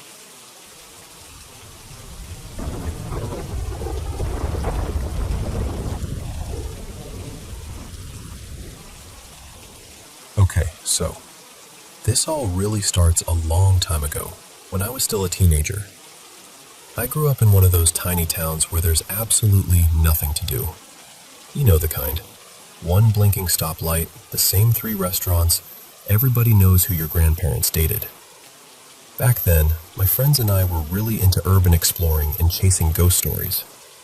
If someone even whispered that a place might be haunted, we were already in somebody's car, halfway there. There was this old bridge just outside of town, out in an unincorporated community folks around there called Willow Creek. The story was that if you drove onto the bridge at night, your engine would die or your headlights would flicker out. And some of the older folks swore they'd seen a woman step out in front of their car, just standing there in the middle of the road. So of course we had to go. We decided we were going on Halloween night because apparently we were determined to make the horror movie setup as obvious as possible. There were 5 of us: me, Lena, Marisol, Derek, and Cal. I remember we were getting ready to leave my house, and I had this weird knot in my stomach. I turned to Cal and said, "I don't know, this trip feels different. Like, whatever's out there already knows we're coming." He stared at me for a second and said, "Yeah, I kind of feel that too." But we laughed it off. It was Halloween. We were spooking ourselves, right? On the way out there, a couple of us started passing a bottle around. Lena was always the one who overdid it, and she was already getting loud. I didn't want her to get wasted and ruin the whole night, so I took the bottle from her and stuffed it in my bag like, "All right, that's enough, party girl." We turned off the main road onto this old red dirt road that twisted through the trees. That's when Derek, who was driving, slowed down and said, "Hey, look." I glanced up from the passenger seat, and the road ahead was just swallowed in this thick fog. Not a gentle little mist either. It was like a wall of smoke. I remember muttering, "Well, that's convenient," trying to sound brave. Nobody was really talking at that point. The air felt heavy, like when a storm's about to break, but there wasn't any thunder, just that quiet, thick kind of silence. We rolled onto the bridge and Derek stopped us right in the middle. We all sat there for a second, waiting for something dramatic to happen. But nothing. No screaming ghost, no flashing lights, just the hum of the engine. Finally, I said, "Why don't we get out and look around?" Everyone kind of shrugged and agreed, because we hadn't come all that way to just sit in the car. Lena climbed out from the back seat and stumbled a little. I hurried over and grabbed her arm. "Easy," I said, and we started walking together. We were maybe a car length away from Derek's old sedan when the headlights suddenly blinked off, then on again. Marisol whispered, Nope, let's go. I've seen this movie." But Cal shook his head. "Isn't this literally why we drove out here? We should at least look around." Lena decided she wanted to go down under the bridge, by the water. Of course. So I motioned to Derek to grab her other arm, and the 3 of us started walking down the little slope. As we got closer to the creek, Lena suddenly lifted her head and started talking to the darkness like it owed her money. She goes, "So what, you're not going to show yourself? You scared or something?" Then, "Come on, do something." But she just kept going, waving her arms around, calling whatever was there a coward. The closer we got to the water, the more I felt this static, like the air itself was buzzing under my skin. I knew, deep down, that she had crossed a line. Lena inhaled to start another taunt, and before she could even finish the sentence, something shoved her. Hard. It wasn't like tripping on a rock. She was ripped straight out of mine and Derek's grip. One second she was between us, the next she flew forward and slammed onto her knees, right at the edge of the cold, black water. She screamed, "It pushed me!" I snapped, "I told you not to provoke anything. You never disrespect a spirit." My stomach did this slow roll, and I got really nauseous. That happens to me sometimes around whatever this kind of thing is. I've always been a little sensitive. Cal saw the look on my face and hurried over. "Hey, what are you feeling? Do we need to leave?" Before I could answer, an image slammed into my mind, like someone just dropped a photograph right behind my eyes. I saw a woman standing in front of me. Dark hair, wet clothes clinging to her. Her face was tired, sad, angry, all at the same time. I swallowed and said, "She's here. We need to go. And Lena, don't say another word." We scrambled back up the incline toward the car. As we were getting in, Derek froze with his hand on the door and whispered, "I just saw her. She was right there by the railing. Oh my God." We piled into the car, and as soon as Derek turned the key, the engine died. Just went dead. He tried again. Nothing. Third time, it finally coughed, sputtered, and came back to life. The way the road was laid out, we had to drive off the bridge, pull into this little gravel patch to turn around, and then go back over the bridge to get home. So we eased forward, turned around, and started crossing it again. Right as we got to the middle of the bridge, every light on the car went out. No headlights, no dash lights, nothing. Just darkness and fog. I panicked, grabbed my phone, turned on the flashlight, and leaned half my body out the window, holding the light out so Derek could see the road at least a little. It was ridiculous and terrifying at the same time. Eventually, we made it back into town, all shaking and pretending we weren't. We went to my house, ordered pizza, we needed something aggressively normal, and decided to just put on some movies and crash there. But you could tell we were all still wired. Nobody wanted to admit how freaked out they were, but the energy was off. We made this giant blanket pile on the living room floor, all of us sleeping there together like little kids at a sleepover.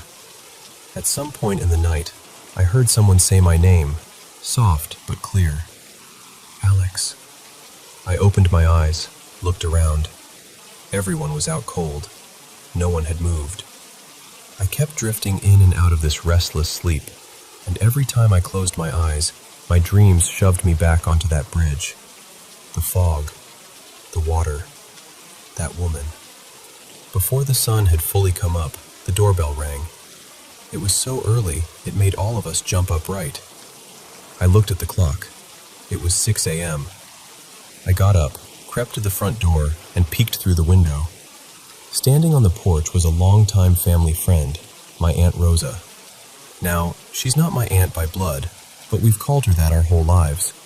And she's a clairvoyant.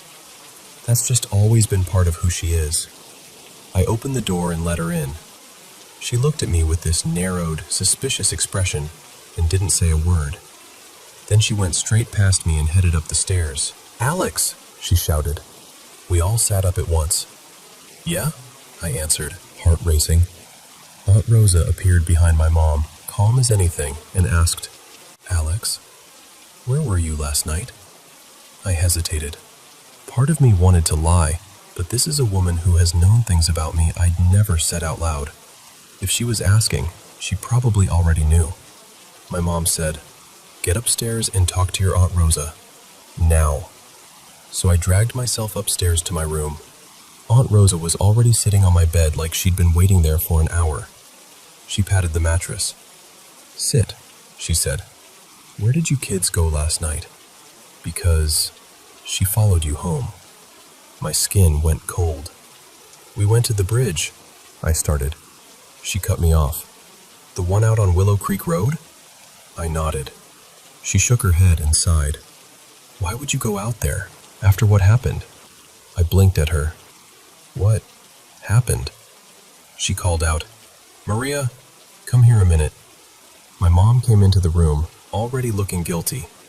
Aunt Rosa asked her, "You never told Alex about what happened out on that bridge?" My mom shook her head and said quietly, "No, I didn't think it was my place. I thought their dad would have told them." My mom sat down on the other side of me, and I remember the bed dipping under her weight. She took a deep breath. "In the late 50s, she began, "you had a cousin on your dad's side. Her name was Elena. She'd gone through a rough divorce and started working at a little bar near Willow Creek. It was close enough that she could walk home and still keep an eye on her kids. She paused, looking down at her hands. One night, 2 men followed her when she left. They did terrible, terrible things to her. Then they threw her off the bridge and into the water. I just sat there, stunned. I'd never heard any of this before. Why would she follow me? I asked, turning to Aunt Rosa. I didn't provoke her. I tried to be respectful. Aunt Rosa said, gently but firmly, because she knew you were family. She recognized the blood, and she's still trying to protect her children. She's been stuck there, watching, guarding, for a long time. We need to help send her to the light. Tonight. Later that day, my friends and I went to my great-grandmother's house, Nana June, to ask about Elena. As soon as we mentioned her name, Nana's whole face softened. She pulled out an old box of photos. They were pictures of Elena, smiling in those soft, faded colors, and photos of her kids, 2 little boys with crooked grins. Nana told us that Elena's ex-husband had paid those men to kill her, and that all 3 of them were now long dead. Her voice shook when she said it, but there was this fierce anger underneath her grief. We asked if we could borrow the photos for the night, and she agreed, as long as we brought them back. That evening, we went to Aunt Rosa's house. She and my mom had set up candles in the dining room, a big one in the center, and smaller ones around it. The pictures of Elena and her children were laid out carefully on the table. We all sat down, my friends included. Nobody was joking around anymore. Aunt Rosa closed her eyes and started speaking softly, calling Elena by name, telling her who was at the table, telling her that I was her blood. She said, "You followed Alex because you knew they were yours, your family. You were trying to protect your children, weren't you?" The room got noticeably colder. It was like someone opened a door to winter. Then, while we were all staring, one of the photos, the one with Elena's children, slid a few inches across the table. No breeze, no one touching it. Aunt Rosa looked at the photo and said, "Elena, listen to me. Your ex-husband and the 2 men who hurt you, they're dead. They're gone.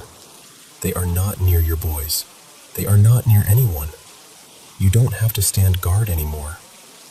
She spoke to her for what felt like a long time, telling her there was light waiting for her, that she could be with her children again someday if she crossed over.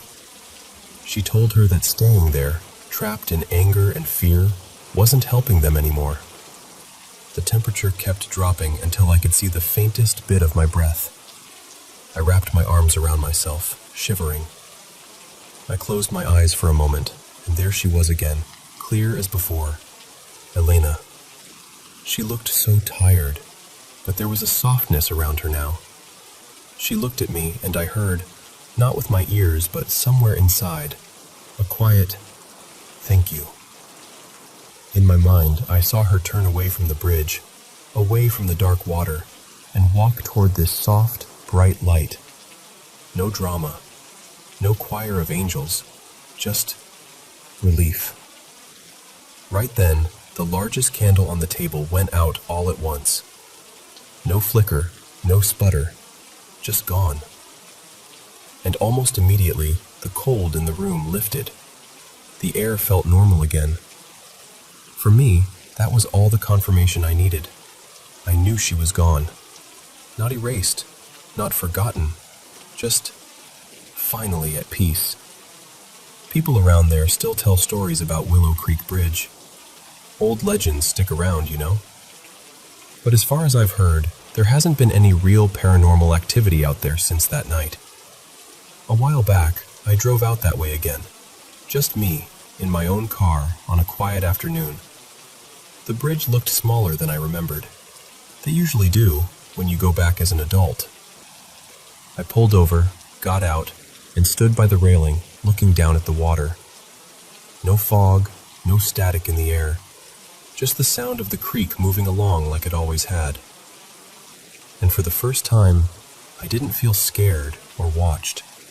I felt calm. I whispered, I hope you're with them now. And in my chest, it felt like the end of a sentence that had taken decades to finish. That's when I knew, in my bones, that she wasn't trapped there anymore. She was finally home.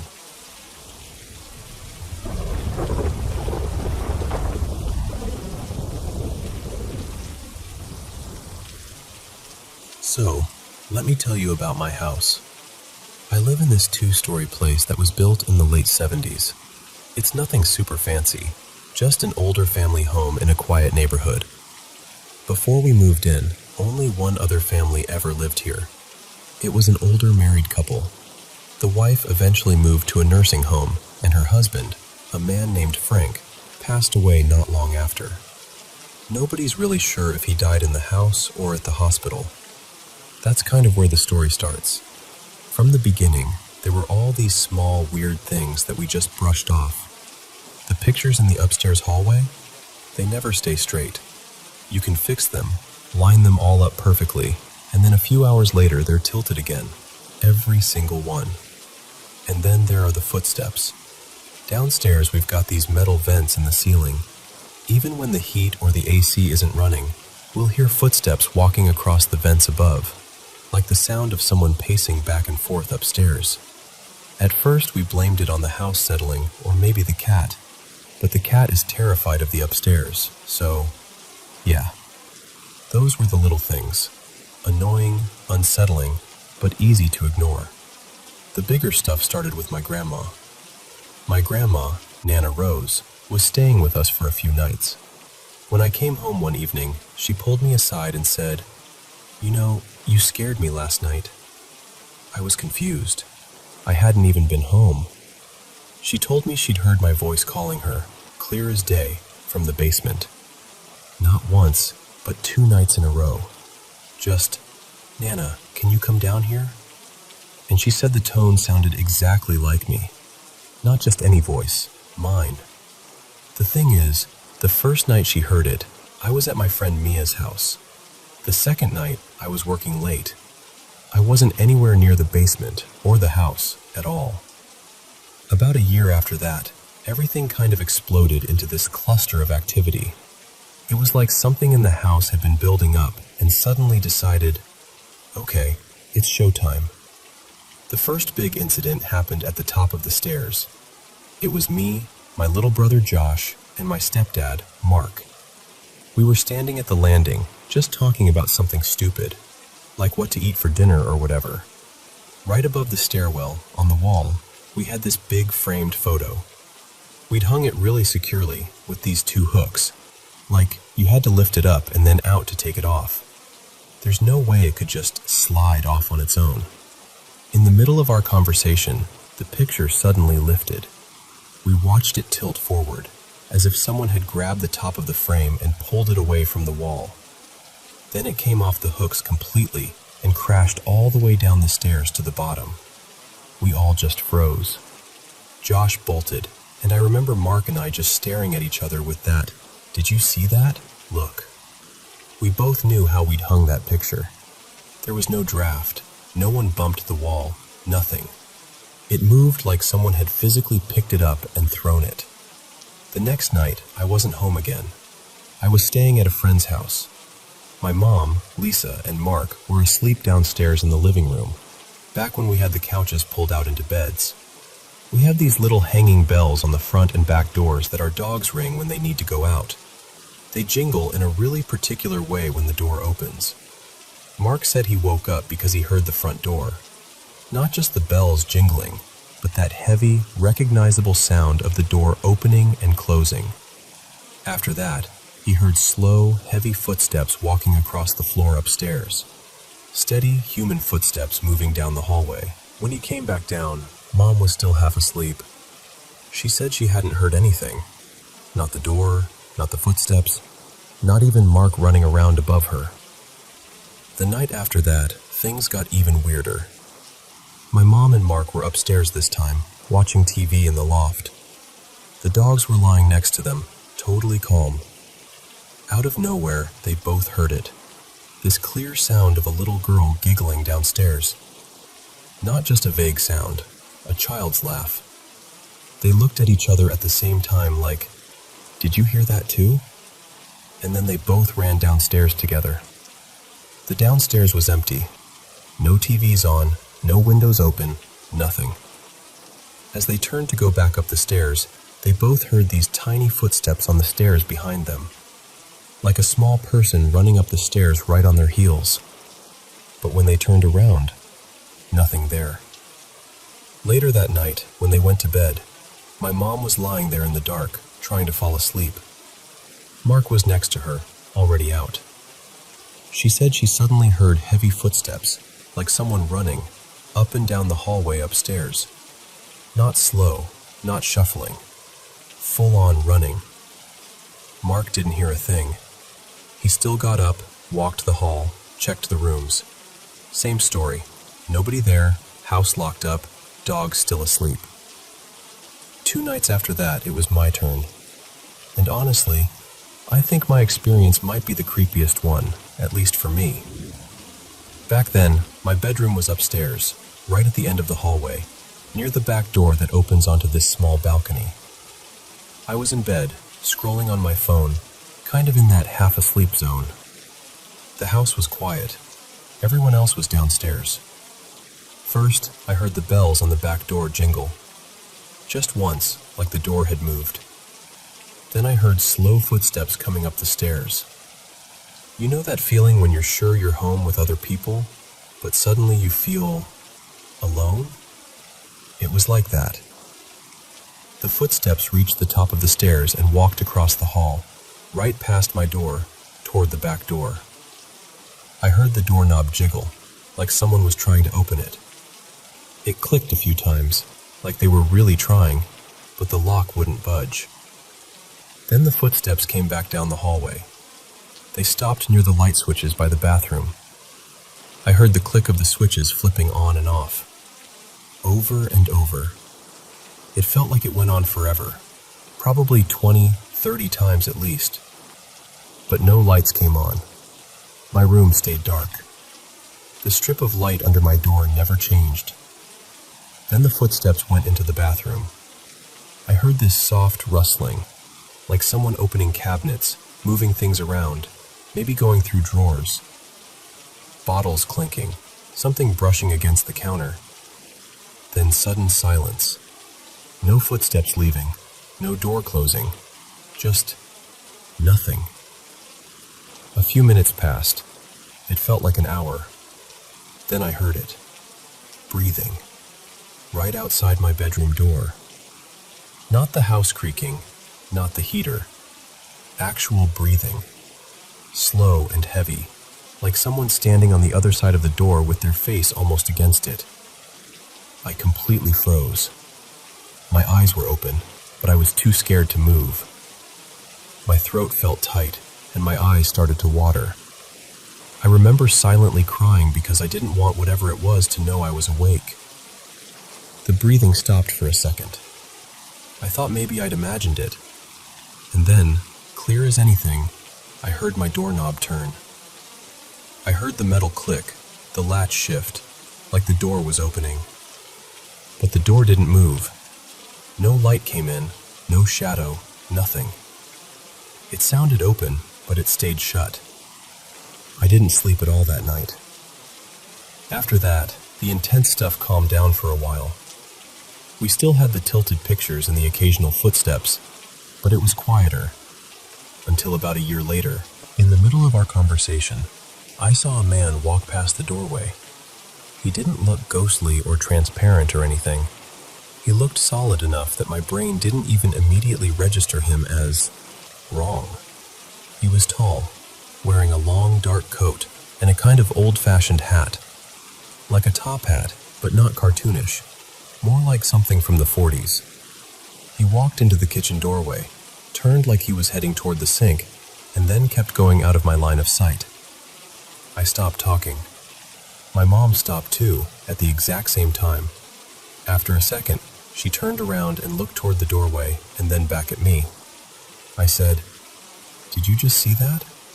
And she said, "The man with the coat?" We both described him the same way. Tall, wearing a dark trench coat, some kind of hat, moving calmly, like he belonged there. Mark, meanwhile, saw nothing. He just said the air suddenly felt heavy and weird, like walking into a room where someone had just been arguing. Since that night, nothing big has happened. The pictures still tilt. Every now and then we hear footsteps on the vents or across the hall when nobody's up there. It's like whatever is here is quieter now, but not gone. I don't know if it's Frank, the original owner, or someone else, or maybe even more than one someone. I don't fully understand what we've been experiencing, but I'll be honest with you. Even on the calmest nights, when the house is quiet and everything seems normal, there's still this feeling. Like somewhere in the hall, just out of sight, that man in the coat might still be walking by.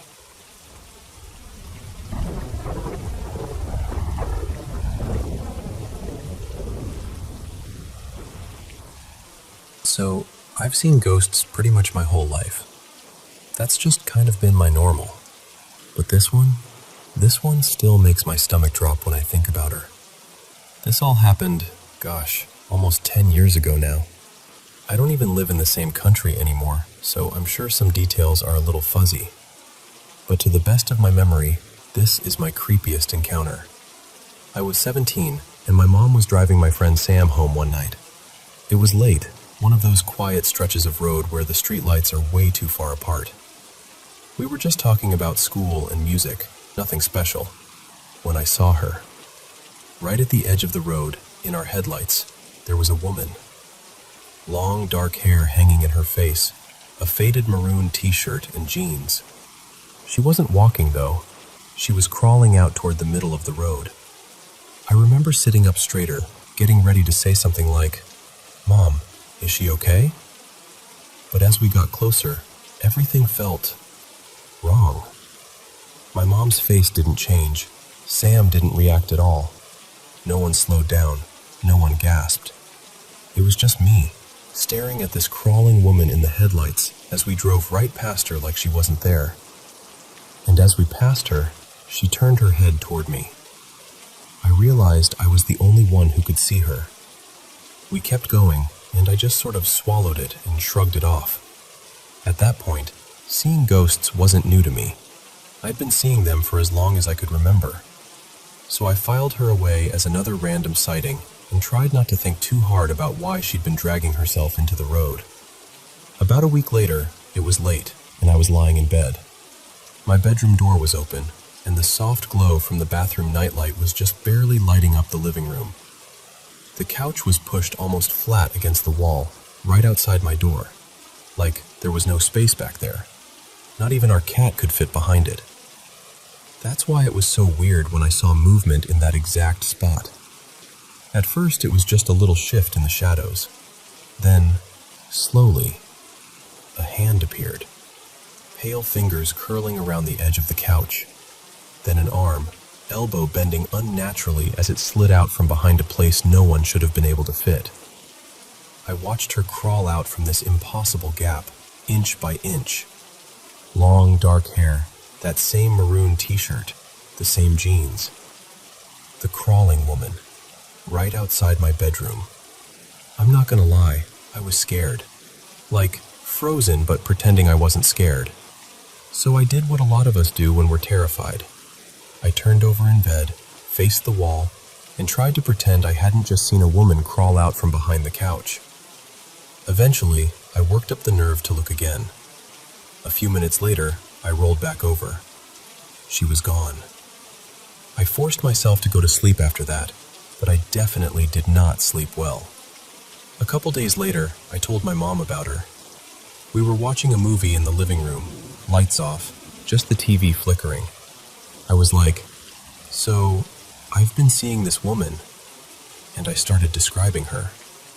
Right in the middle of my sentence, my mom suddenly sucked in a breath and jumped up. She slapped the light switch on and just stared toward the front door. I asked, What happened?" She said, "I just saw a woman with long dark hair crawling by the front door." That was the first time we both admitted seeing the same thing. It wasn't until I was older, like late teens and now as an adult, that we actually started talking about it openly, swapping stories, comparing what we'd seen. And yeah, sometimes we see the exact same spirits. We've moved a lot over the years. Different apartments, different houses, different cities. For anyone thinking carbon monoxide, trust me, I appreciate the concern, and I always tell people to check their detectors because that stuff really can kill you. But in our case, it doesn't really add up. I'll see the same ghosts in completely different locations, sometimes years apart. Anyway, the crawling woman. We both saw her, and she was creepy in that kind of The Grudge or The Ring way, except she always had jeans and that t-shirt. Not a long white dress or anything dramatic, just unsettlingly normal clothes. Now, I don't usually get recurring nightmares. Even the scary dreams I do have, I'm rarely scared inside the dream. It's more like I wake up and go, wow, that was messed up, and then move on with my day. But one night, I had a dream about her. And that one got under my skin. In the dream, I was in the basement of my childhood home, hanging out with friends. We were playing video games, being loud, doing the usual teen stuff. Then there was this noise from upstairs, one of those sounds where everyone goes quiet at the same time. We all looked at each other, freaked out, and bolted for the stairs. Somewhere between the basement and the kitchen, my friends just disappeared. You know how dreams are. They were there, and then they weren't, like the story forgot about them. I ended up alone in the kitchen. That's when my cat, Pumpkin, this chubby orange guy I loved to pieces, trotted in, meowing and rubbing against my leg. I relaxed a little. I bent down to pet him. Then another pumpkin walked in, and another, and another. Soon the entire kitchen was filled with identical pumpkins, just copies of the same cat walking around my feet, weaving between my legs, staring up at me with the same wide eyes. It was like the dream zoomed in and everything was cats and silence and my own breathing. And then I saw her. The crawling woman was standing this time, not on the floor, but right in front of me. And I was suddenly backed up against the wall, body stuck like someone had pressed pause. I couldn't move. I couldn't scream. The cats were gone, like they'd never been there. She started walking toward me, slow and deliberate. I remember thinking, how am I going to get out of this? Because I knew, even in the dream, that she wanted to hurt me. There was this heavy, hateful feeling coming off her in waves. Right when she got close, the front door slammed open with this huge crack. A man in a worn leather jacket kicked the door in. I never forgot that detail. His jacket and his boots. He strode in like he belonged there, grabbed my arm, and yanked me away from her. We rushed out of the house together, and suddenly we weren't in my neighborhood anymore. We were walking down this endless, empty road. As we walked, I could feel myself starting to wake up, like my awareness was shifting. I turned to him and asked, "What just happened? Who is she?" He looked at me, and his voice was calm but serious. He said, "She wants to kill you. She wants you dead, but first she wants to hurt you. She wants you to suffer before she kills you." His words echoed in my head as I woke up. I remember looking at the clock, around 8 a.m. Not exactly the classic witching hour, but there we were. The same dream. Basement, friends, noise, the scramble upstairs, the kitchen, pumpkin, more pumpkins, too many pumpkins. The crawling woman, frozen against the wall, the door slamming open, the man in the leather jacket. Only this time, when he grabbed my arm and pulled me out of the house, he didn't say anything. We walked that same endless road, but he just stayed beside me, quiet. And yet I knew, he knew, that I remembered what he'd told me the first time. I wake up faster, is the only way I can describe it. Like he was getting better at pulling me out. When I woke up, I was so grateful he'd shown up again. This random stranger in my dream who felt not random at all. And then, anticlimactic as it might sound, I never saw her again. I was terrified to go to sleep the next night, expecting round 3, but she never came back. No more crawling woman in the living room, no more nightmare basement, no more hateful presence. Over time, I started to understand something else. That man in the leather jacket wasn't just some dream character. He was a spirit too. He's followed me now to 5 different homes, different cities, different jobs, different everything. But he's always there in the background, especially when something nasty tries to bother me at night. His name is Elias. In the waking world, he usually appears as a shadow man, tall, solid, but never fully detailed, like he's standing in a doorway where the light doesn't reach. Elias has stepped in more than once when spirits tried to attack me in my sleep. He's been doing that for about 8 years now. I do practice witchcraft, but I want to make this part clear. I haven't bound him to me, and I won't. I don't own him. He stays because he wants to, and I'm incredibly grateful for his protection, but I'm not going to force it. If he ever chooses to leave, that's his decision. I'd feel a lot less confident without him, honestly, but he's not my pet or my tool. He's my, I don't know, guardian? Friend? Something in that space. I still don't know what the crawling woman's deal was. I don't know why she zeroed in on me, why she wanted to hurt me so badly, or how exactly Elias managed to kick her out of my life so completely. I just know I haven't seen her since. No more recurring nightmares. No more women crawling out from behind couches that are flush against the wall. Just silence where she used to be. And the funny part is, for all that buildup, most of my ghost encounters end kind of abruptly like that. No big dramatic showdown, no explanation, no closure.